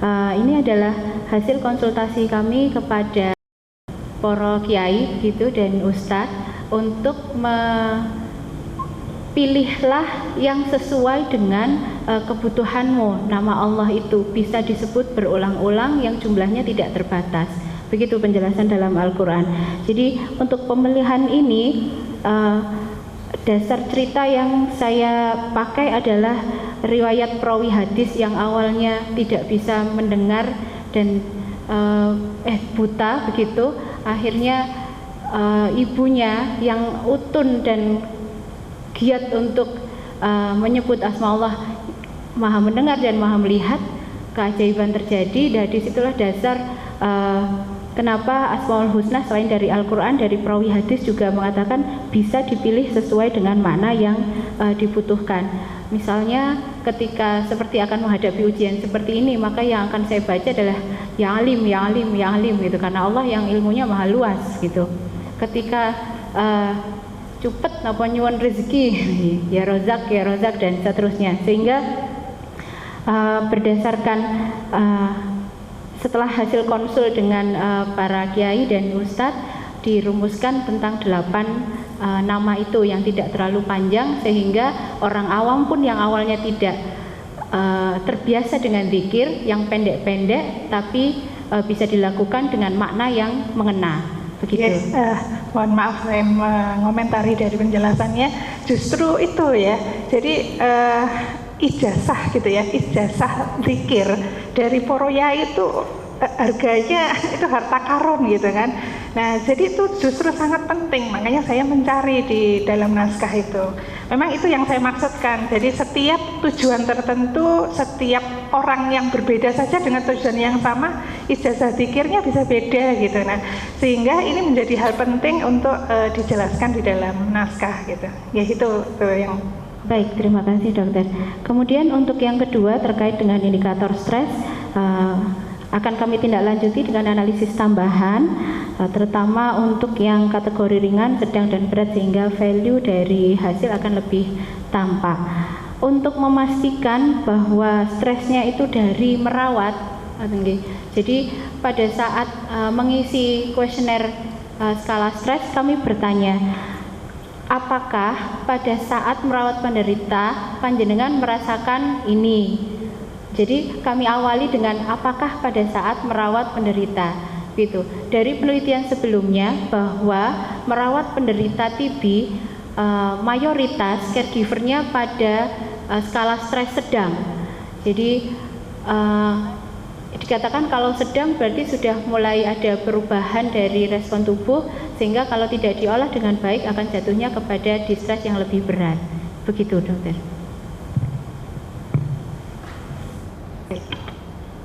Terima kasih Dr. Tutuk. Selanjutnya dipersilakan Profesor Dr. Yusak Nugraha, Dr. MS Spesialis Patologi Klinik Konsultan untuk memberikan sanggahan atau pertanyaan. Silakan Prof. Terima kasih pimpinan sidang Dr. Ramdhani. Selamat pada Titis yang sudah mencapai tahap terakhir ya, ini beberapa menit lagi saudara akan menyandang gelar akademik yang tertinggi. Akan tetapi lulus doktor itu bukan akhir dari karir saudara, tapi malah awal dari karir Anda. Jadi yang hendak saya tanyakan, penerapan dari penelitian ini ke depannya nanti apa yang hendak saudari atau Promovenda kembangkan, penelitian apa saja yang kira-kira bisa dikembangkan berdasarkan penelitian ini. Jadi ke depan akan meneliti apa? Terima kasih. Terima kasih kami sampaikan pada Profesor Dr. Yusak Nugraha, Dokter Masuk Sains Spesialis Patologi Klinik Konsultan. Rencana kami untuk penelitian ke depan adalah tetap mengembangkan komplementer dzikir Asmaul Husna ini pada kondisi atau pencegahan dengan berbagai masukan dari para penyanggah tadi agar lebih hasilnya lebih bisa dijustifikasi bahwa ini biasnya bisa dipertanggungjawabkan. Begitu, Prof. Terima kasih. Kalau gitu Anda tidak yakin dengan hasil yang sekarang? Yakin, Prof. Lalu apa yang bisa di... Ya, selanjutnya adalah dari modul yang sudah dihasilkan, bisa kami daftarkan untuk haki dan paten, serta kerangka berpikir juga bisa dimasukkan untuk haki. Selanjutnya adalah publikasi yang esensinya tidak terlalu jauh dari yang kami tulis, merupakan bagian dari disertasi, tapi dengan modifikasi yang kami lakukan untuk menambah kekayaan ilmu pengetahuan. Penelitian lanjutnya adalah tetap di komplementer untuk spiritual sehingga meningkatkan imunitas dengan kondisi yang lain, begitu, Prof. Ya, baik, silakan berkontribusi ke dunia pengetahuan. Terima kasih. Prof. Prof. Yusak, selanjutnya karena tadi sudah banyak ya pertanyaan, saya memberikan satu koreksi dan satu pertanyaan. Bu Khiliati Zahro yang terpelajar, saya sampaikan selamat dulu. Pada kondisi saat ini sudah di ujian terbuka, sebentar lagi sah menyandang gelar doktor.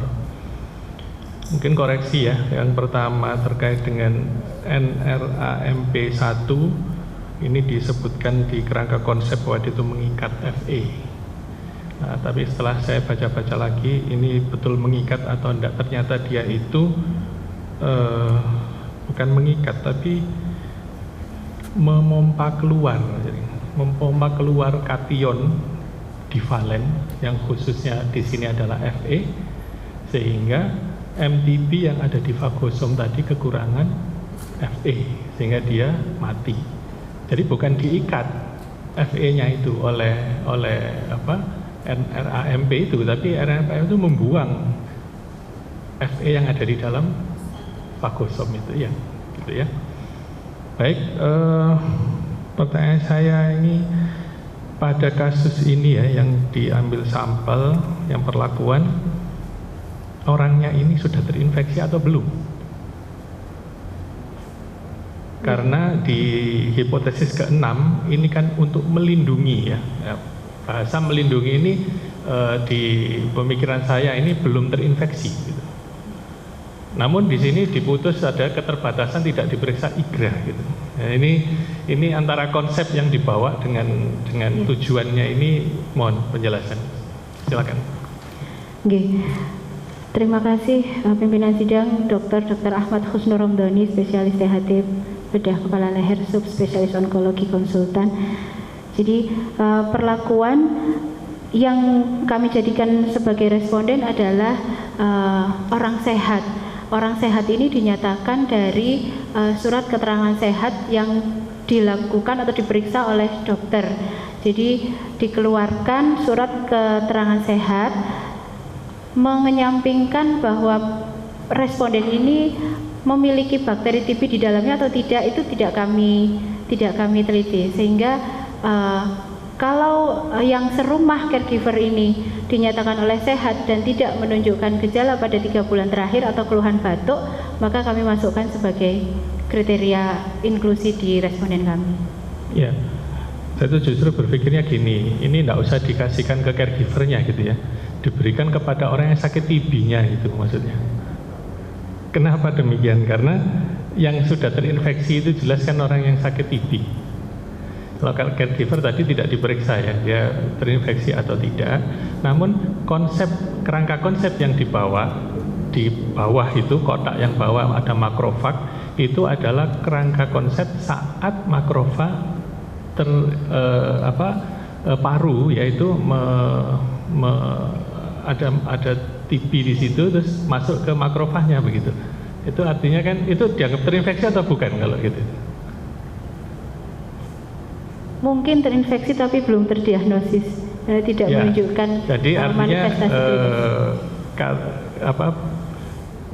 kriteria sehat yang hanya dibuktikan dari surat keterangan sehat itu belum bisa menjadi patokan bahwa memang yang bersangkutan itu betul-betul sehat. Ya. Baik, terima kasih. Saya puas dengan jawabannya. Ya, waktu 60 menit untuk penyangga telah selesai. Selanjutnya kami minta kepada undangan akademik untuk mengajukan satu pertanyaan saja. Kami persilakan yang pertama Bapak Rektor Profesor Dr. Insinyur Ahmad Yazidi MA untuk memberikan pertanyaan. Monggo, Bro. Cek. Terima kasih pimpinan sidang, Dr. Doni. Selamat kepada Promovenda Bu Titis, sama seperti yang lain, tapi mungkin ucapan selamat saya ini lebih-lebih lagi. Bu Titis ini masuk tadi disebut tahun 2016, itu hampir sama dengan saya mulai menjadi rektor. Di variabel penentu betul ini, sukses apa enggak rektor ini mimpin usaha. Selamat Bu Titis. Saya membayangkan begini, mohon maaf, saya ini orang awam di sidang ini. Background saya robotics. Saya bayangkan kalau perawatnya, caregivernya itu robot semua, mungkin nggak, iya, disertasi ini kalau nanti someday gitu, semua perawat ganti robot gitu. Saya tidak tahu apa ada nanti bicara imunitas untuk TB bagi perawat-perawat robot. Bagaimanapun yang dilakukan, penelitian yang dilakukan oleh Promovenda menarik dan sekaligus menantang.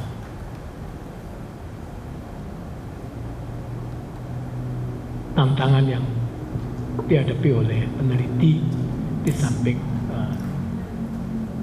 dari sisi saintifiknya untuk meyakinkan pada khalayak umum juga itu luar biasa.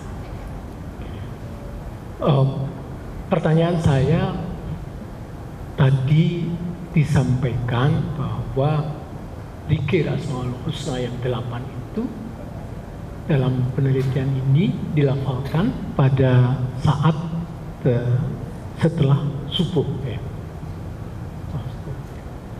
Apakah ada kontrol kalau dilakukan di saat yang lain?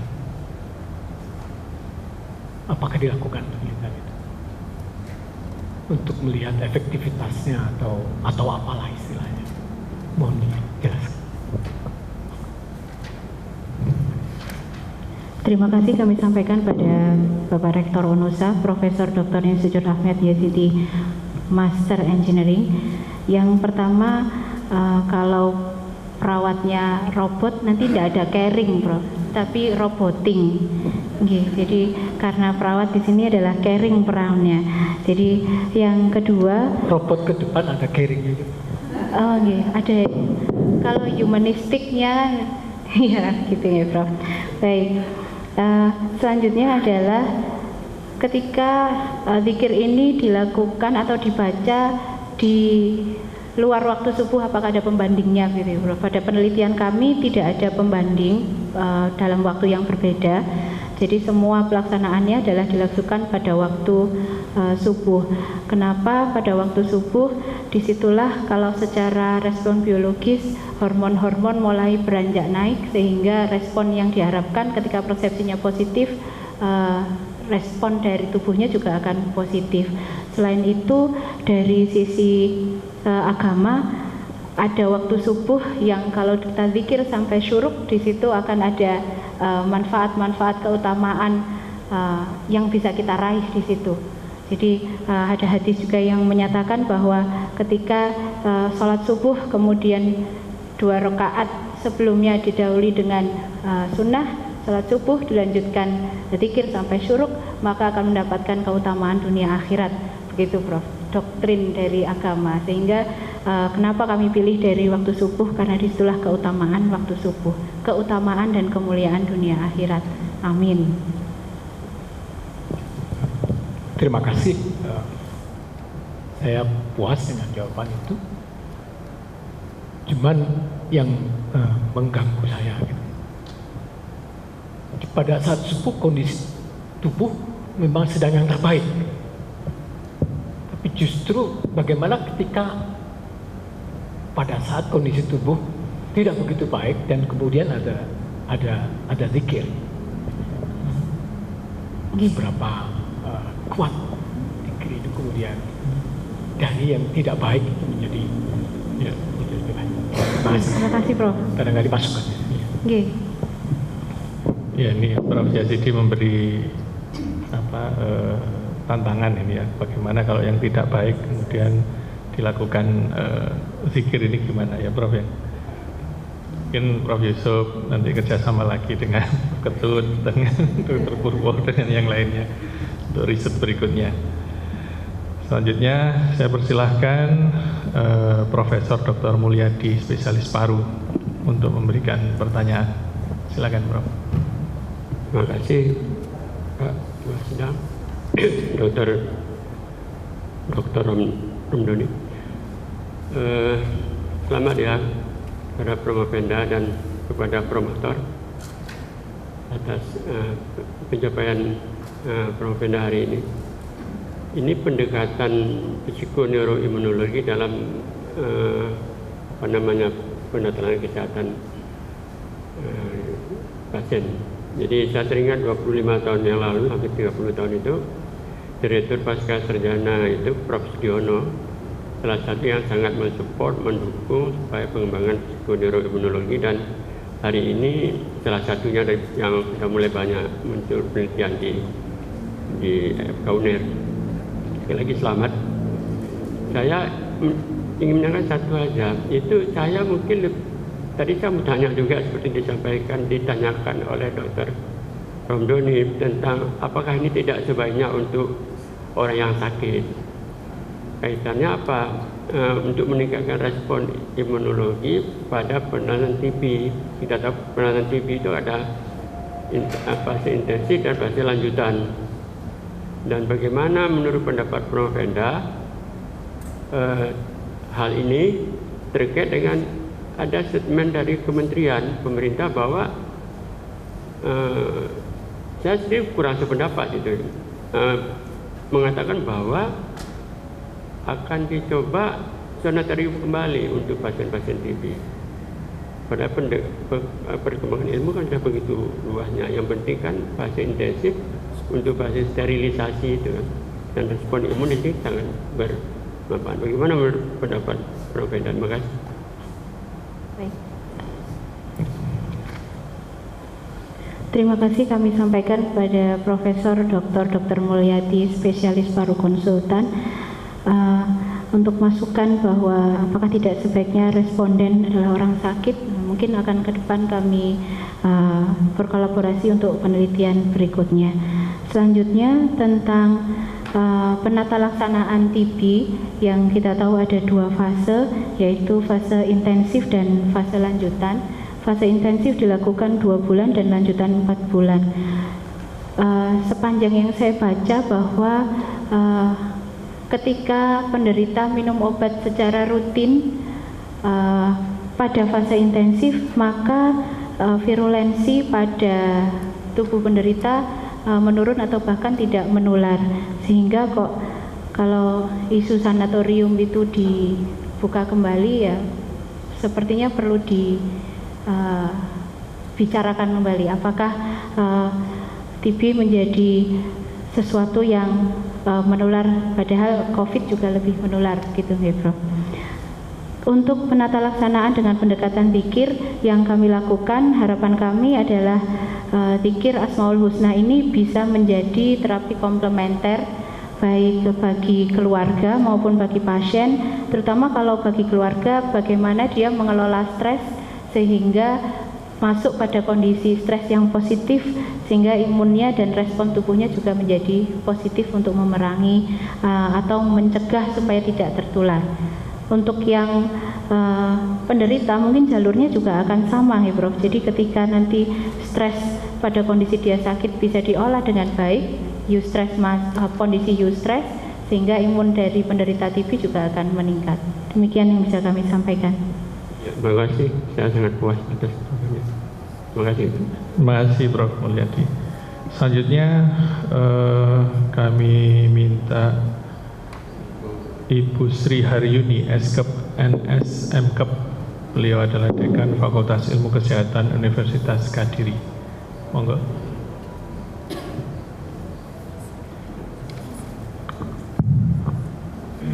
Bismillahirrahmanirrahim. Assalamualaikum warahmatullahi wabarakatuh. Saya ucapkan terima kasih kepada pimpinan sidang, dokter, sudah memberikan kesempatan kepada saya untuk memberikan pertanyaan kepada Promofenda Mbak Titis. Mungkin langsung saja saya mau menanyakan kepada Mbak Titis bagaimana cara mengontrol stresnya yang terjadi pada, kan kalau stres dalam kehidupan sehari-hari kan mestinya kan banyak ya Bu ya. Jadi tidak hanya mungkin masalah merawat penderitanya kena TB itu karena hanya faktor itu, atau misalnya stres yang faktor lain begitu, misalnya mikir hutang atau mikir apa yang lain-lain gitu ya. Nah itu bagaimana cara Bu Titis dalam mengontrol stresnya ini murni hanya karena merawat saudaranya yang lagi sakit TB. Terima kasih. Terima kasih kami sampaikan kepada Sri Haryuni, Eskepnes Mkes, Dokter Kandidat. Insya Allah beliau juga akan UDT tanggal 1 Agustus di Fakultas Kesehatan Masyarakat. Untuk bagaimana memastikan bahwa stres yang kita ukur adalah pada saat merawat. Ini yang kita lakukan sebelum mengisi kuesioner, maka kami akan bertanya. Setiap pertanyaan akan diawali dengan kalimat, pada saat merawat penderita, apakah panjenengan merasakan, kami tunjukkan dari kuesioner itu. Kemudian yang kedua juga begitu, apakah pada saat merawat penderita akan merasakan yang demikian, sehingga pada saat mengisi juga tidak lepas responden mengisi sendiri, tetap dalam pengawasan kami. Karena memang setiap manusia hidup akan menjalani stres apapun masalahnya ya. Jadi apapun yang kita hadapi akan menjadi stres, tinggal kita nanti bagaimana mengolah stres itu menjadi yang positif. Demikian kami sampaikan. Terima kasih. Baik, terima kasih Pimpinan Sidang, saya puas dengan jawabannya. Terima kasih Bu Sri Haryuni. Selanjutnya kami persilakan Bapak Budi Kartono, Eskep Nurse MH, untuk memberikan pertanyaan. Silakan. Assalamualaikum warahmatullahi wabarakatuh. Waalaikumsalam. Terima kasih pimpinan sidang untuk waktu kesempatan yang diberikan kami. Yang terhormat seluruh penguji, dan selamat Ibu atas ujian sidang kedua untuk memperoleh gelar dokter. Yang kami tanyakan, penelitian di sini untuk mulai dari kortisol, kemudian SOD, NRAM1, interferon gamma, itu ada angka kuantitatifnya.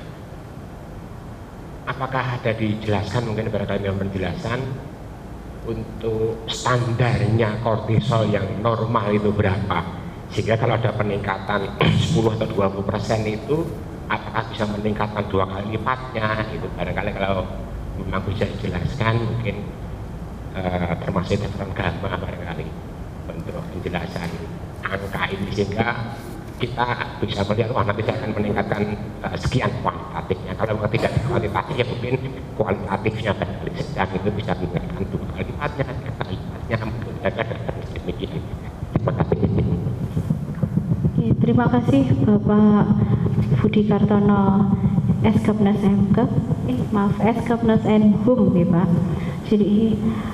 Jadi untuk nilai kualitatif, kuantitatif misalnya stresnya kayak gini, naiknya 2 kali lipat dari kortisolnya, itu tidak ada, karena setiap individu kortisolnya akan berbeda-beda tergantung dari apa yang dihadapi. Seperti tadi juga dipaparkan bahwa banyak sekali yang mempengaruhi serum gitu. Jadi kalau dalam sampai batas 20 mg itu masih tidak apa-apa dari serum darah manusia. Jadi kalau dikatakan stresnya mulai naik ya di atasnya itu. Gitu. Terima kasih Bapak.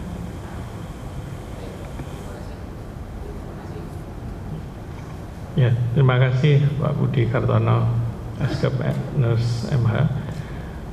Mungkin terakhir saya berikan kesempatan kepada Ibu Dekan Fakultas Keperawatan dan Kebidanan UNUSA, Ibu Hamidah Eskep Nurse MKep untuk memberikan pertanyaan. Tolong mic-nya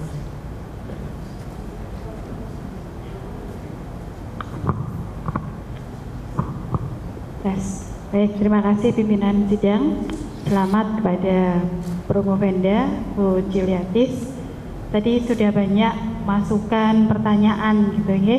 Karena saya tadi pimpinan sidang menyatakan yang terakhir, maka saya satu saja pertanyaan saya.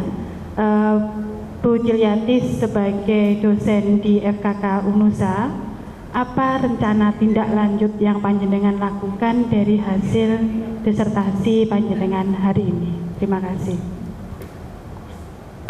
Terima kasih Bu Dekan Fakultas Keperawatan dan Kebidanan UNUSA, Bu Hamidah Eskep Nurse MKep. Beliau juga doktor kandidat, insya Allah ujian tanggal 25 pekan depan.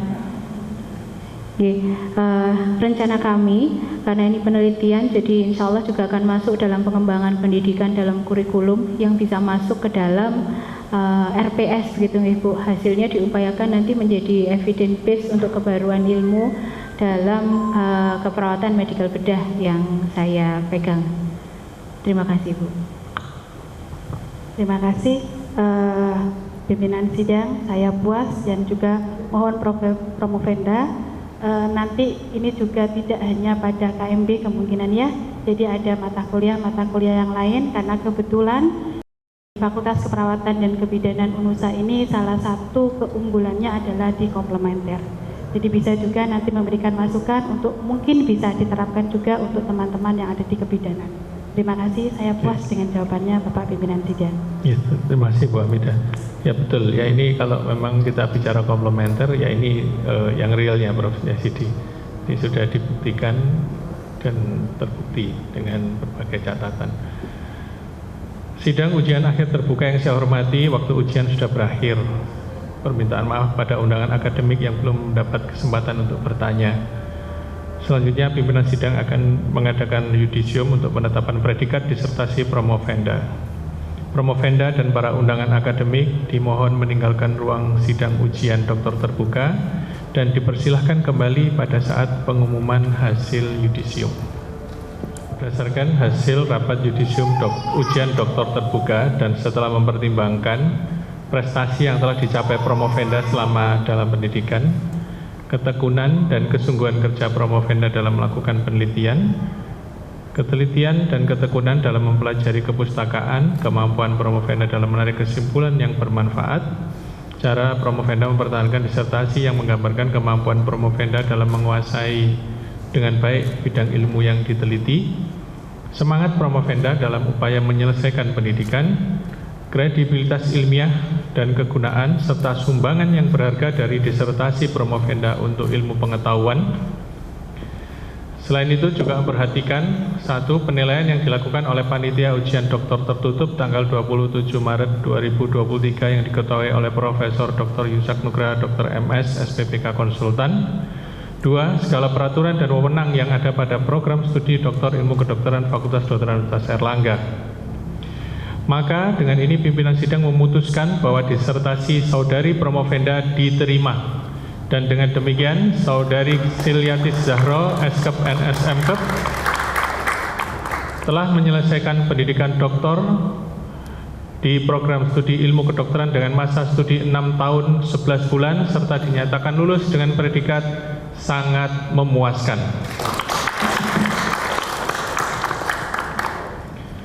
Kepadanya diberikan hak untuk memakai gelar doktor dengan hak dan kewajiban serta kehormatan yang menurut hukum melekat pada gelar tersebut.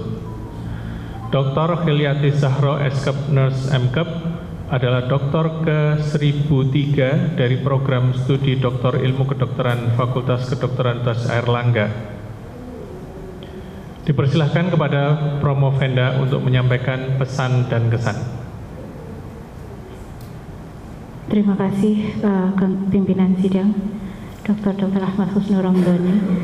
Kami sampaikan terima kasih yang tak terhingga kepada promotor dan co-promotor kami, Profesor Dr. Andes Iketut Sudiana, Master Science, dan Profesor Dr. Ahmad Yusuf, SKP MKes, yang telah membimbing dengan memberikan kesabaran beliau, dorongan dan semangat, serta memberikan solusi atas permasalahan yang saya hadapi selama proses pendidikan, sehingga tersusun kerangka berpikir ilmiah yang jelas dengan pendekatan spiritual Islam. Oleh karena itu kami sampaikan terima kasih yang tulus, teriring doa semoga Allah membalas dengan kebaikan yang berlipat-lipat. Kami sampaikan pula terima kasih yang tak terhingga kepada Rektor Universitas Airlangga, Dekan Fakultas Kedokteran Universitas Airlangga, Kaprodi Program Studi Doktor Ilmu Kedokteran Fakultas Kedokteran Universitas Airlangga yang telah memberikan kami kesempatan untuk menempuh pendidikan S3 sampai saat ini. Kepada Direktur Rumah Sakit Islam Rumah Sakit Islam Surabaya beserta jajarannya yang telah memberikan kesempatan kepada kami, memberikan seluas-luasnya lahan untuk kami melakukan penelitian. Kami sampaikan terima kasih teriring doa jazakumullah. Kepada seluruh responden yang telah bersedia menjadi responden dengan ikhlas dan berpartisipasi dalam penelitian ini, kami sampaikan juga terima kasih dan semoga menjadi amal jariah untuk beliau-beliau semuanya. Berikutnya kami sampaikan terima kasih yang tak terhingga kepada Rektor Universitas Nahdlatul Ulama Surabaya, Profesor Dr. Insinyur Ahmad Yazidi, Master Engineering, yang telah memberikan kesempatan kepada saya, mendorong saya untuk masuk ke dalam program studi S3 ini. Dengan dukungan beliau, alhamdulillah, dengan doa pula kami bisa menyelesaikan program pendidikan S3 ini dengan lancar. Kami sampaikan takdim, terima kasih banyak teriring doa jazakumullah fi jaza. Kepada Dekan Fakultas Keperawatan dan Kebidanan UNUSA, Ibu Hamidah dan Dr. Rianis Kartini sebagai Dekan periode sebelumnya, kami sampaikan terima kasih yang sebesar-besarnya atas dukungan yang diberikan kepada kami. Seluruh rekan-rekan staf pendidik dan kependidikan Universitas Nahdlatul Ulama Surabaya, kami sampaikan terima kasih atas dukungan, kelonggaran waktu, dan penyesuaian jadwal yang bisa kami lakukan sehingga perkuliahan yang di UNUSA berjalan dan yang di UNAIR juga berjalan dengan lancar. Persembahan terima kasih tulus rasa hormat dan sembah sumpeng kami kepada kedua orang tua kami yang telah melahirkan, mengasuh, mendidik, dan menjadikan kami seperti sekarang ini. Semoga segala pendidikan, segala perbuatan tetap mengalir jariah untuk ibunda kami, Laili Masuhah Allahumma warham, dan ayahanda Ram Rasul Allahu warham. Semoga menjadi jariah beliau dan mengantarkan beliau ke surga. Kepada kedua mertua kami, Bapak Suharsono dan Ibu Khotibah, terima kasih dukungan yang diberikan kepada kami. Kepada suami kami, Dwi Mahmud Yulianto, Sarjana Sains dan Master Teknik, yang penuh kesabaran mendampingi kami selama menempuh pendidikan, dan kepada anak-anak yang memberikan waktunya dengan ikhlas kepada kami, meninggalkan mereka. Semoga untuk Anissa Sri Rahmawati, Abdurrahman Fawaid, dan Afiati Zahro menjadikan ananda yang berkebahagiaan soleh, qurrata ayun, istiqomah dalam ibadah, serta berkah kehidupan dunia akhirat. Kepada saudara-saudara saya, Dewi Masita Yuniara, Eskap Nurse, Nurul Zulifah, Sarjana Psikologi, dan Ayu Safitri Rosalinda, Eskap Nurse, serta seluruh saudara ipar saya, kami sampaikan terima kasih atas kesempatan, atas doa dan dukungan yang diberikan kepada kami selama ini. Demikian yang bisa kami sampaikan. Wallahu muwaffiq ila aqwamit thoriq. Wassalamualaikum warahmatullahi wabarakatuh. Waalaikumsalam. Ya, selanjutnya kami persilahkan promotor untuk menyampaikan kesan dan pesan. Silakan Bro Ketua. Terima kasih pimpinan sidang telah memberikan kesempatan.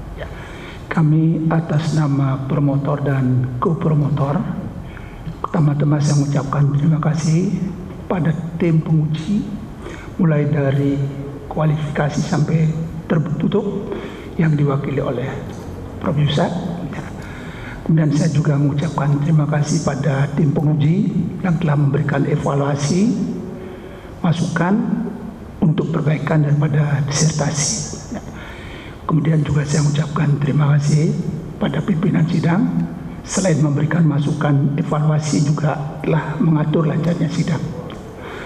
Kemudian juga saya ucapkan terima kasih pada tim teknik yang membantu kelancaran ujian disertasi ini. Ya. Kemudian saya juga mengucapkan terima kasih sedalam-dalamnya karena saya ini sebagai promotor untuk melanjutkan tugas dari perusahaan. Ya. Untuk itulah saya minta bantuan atau pertolongan dari beberapa ustadz. Saya mengucapkan terima kasih yang telah membantu. Bapak Dr. Kiai Haji Sukron Jazilin, kemudian Bapak Ustadz Muhammad Iswan, kemudian Bapak Ustadz Nanang Rohman Saleh, dan juga Nyai Siti Maimunah, sarjana agama yang telah membantu kelancaran penulisan ini. Selain itu saya juga mengucapkan selamat kepada Bapak Rektor UNUSA dan Ibu Dekan perawat dan kesehatan tadi, ya, telah di mana salah satu stafnya sudah mencapai suatu pendidikan tertinggi di program doktor. Mudah-mudahan nanti dapat membantu mengembangkan dalam pendidikan. Kemudian saya mengucapkan selamat juga pada keluarga besar Saudara Ciliatis, ya, dari salah satu anggotanya, putra yang tercinta telah mencapai gelar tertinggi di Fakultas Kedokteran Universitas Erlangga. Untuk berikutnya, saya hanya memberikan pesan pada Saudara Ciliatis, ya, selamat saudara telah mencapai, telah lulus di dalam mencapai ini walaupun banyak kendala yang dialami, terutama pada waktu COVID, pengambilan sampel yang begitu susah, laboratorium yang lockdown bolak-balik, ya, itu yang dapat mempengaruhi lamanya pendidikan saudara. Ya. Juga setelah kenapa dari jarak waktu antara kelayakan sampai tertutup itu jangka panjang, karena juga majalahnya mengalami discontinue, itu banyak kendala yang dialami. Okay? Nah, untuk itulah dengan kendala-kendala yang saudara alami, nanti saya harapkan saudara bisa membimbing dengan sabar pada mahasiswa saudara, ya. Kemudian juga nanti mampu membantu institusi saudara untuk mengembangkan pendidikan baik di bidang perawatan maupun pendidikan-pendidikan yang lain di tempat. Nah, cuman itu yang bisa saya sampaikan. Semoga kita sehat semuanya. Terima kasih pimpinan sidang. Prof. Ketut, ternyata ada luar biasa. Ya, saya sampaikan sekali lagi selamat kepada Prof. Yusuf dan Prof. Saya lengkap dengan panjang Prof. Mariatus Solika dan Prof. Kokom, nama keren Prof. Kajun dan semua penguji yang hadir, terima kasih banyak. Baik, dengan demikian rapat sidang ujian terbuka telah selesai. Selanjutnya kami silakan kembali kepada pembahasan. Terima kasih pimpinan sidang.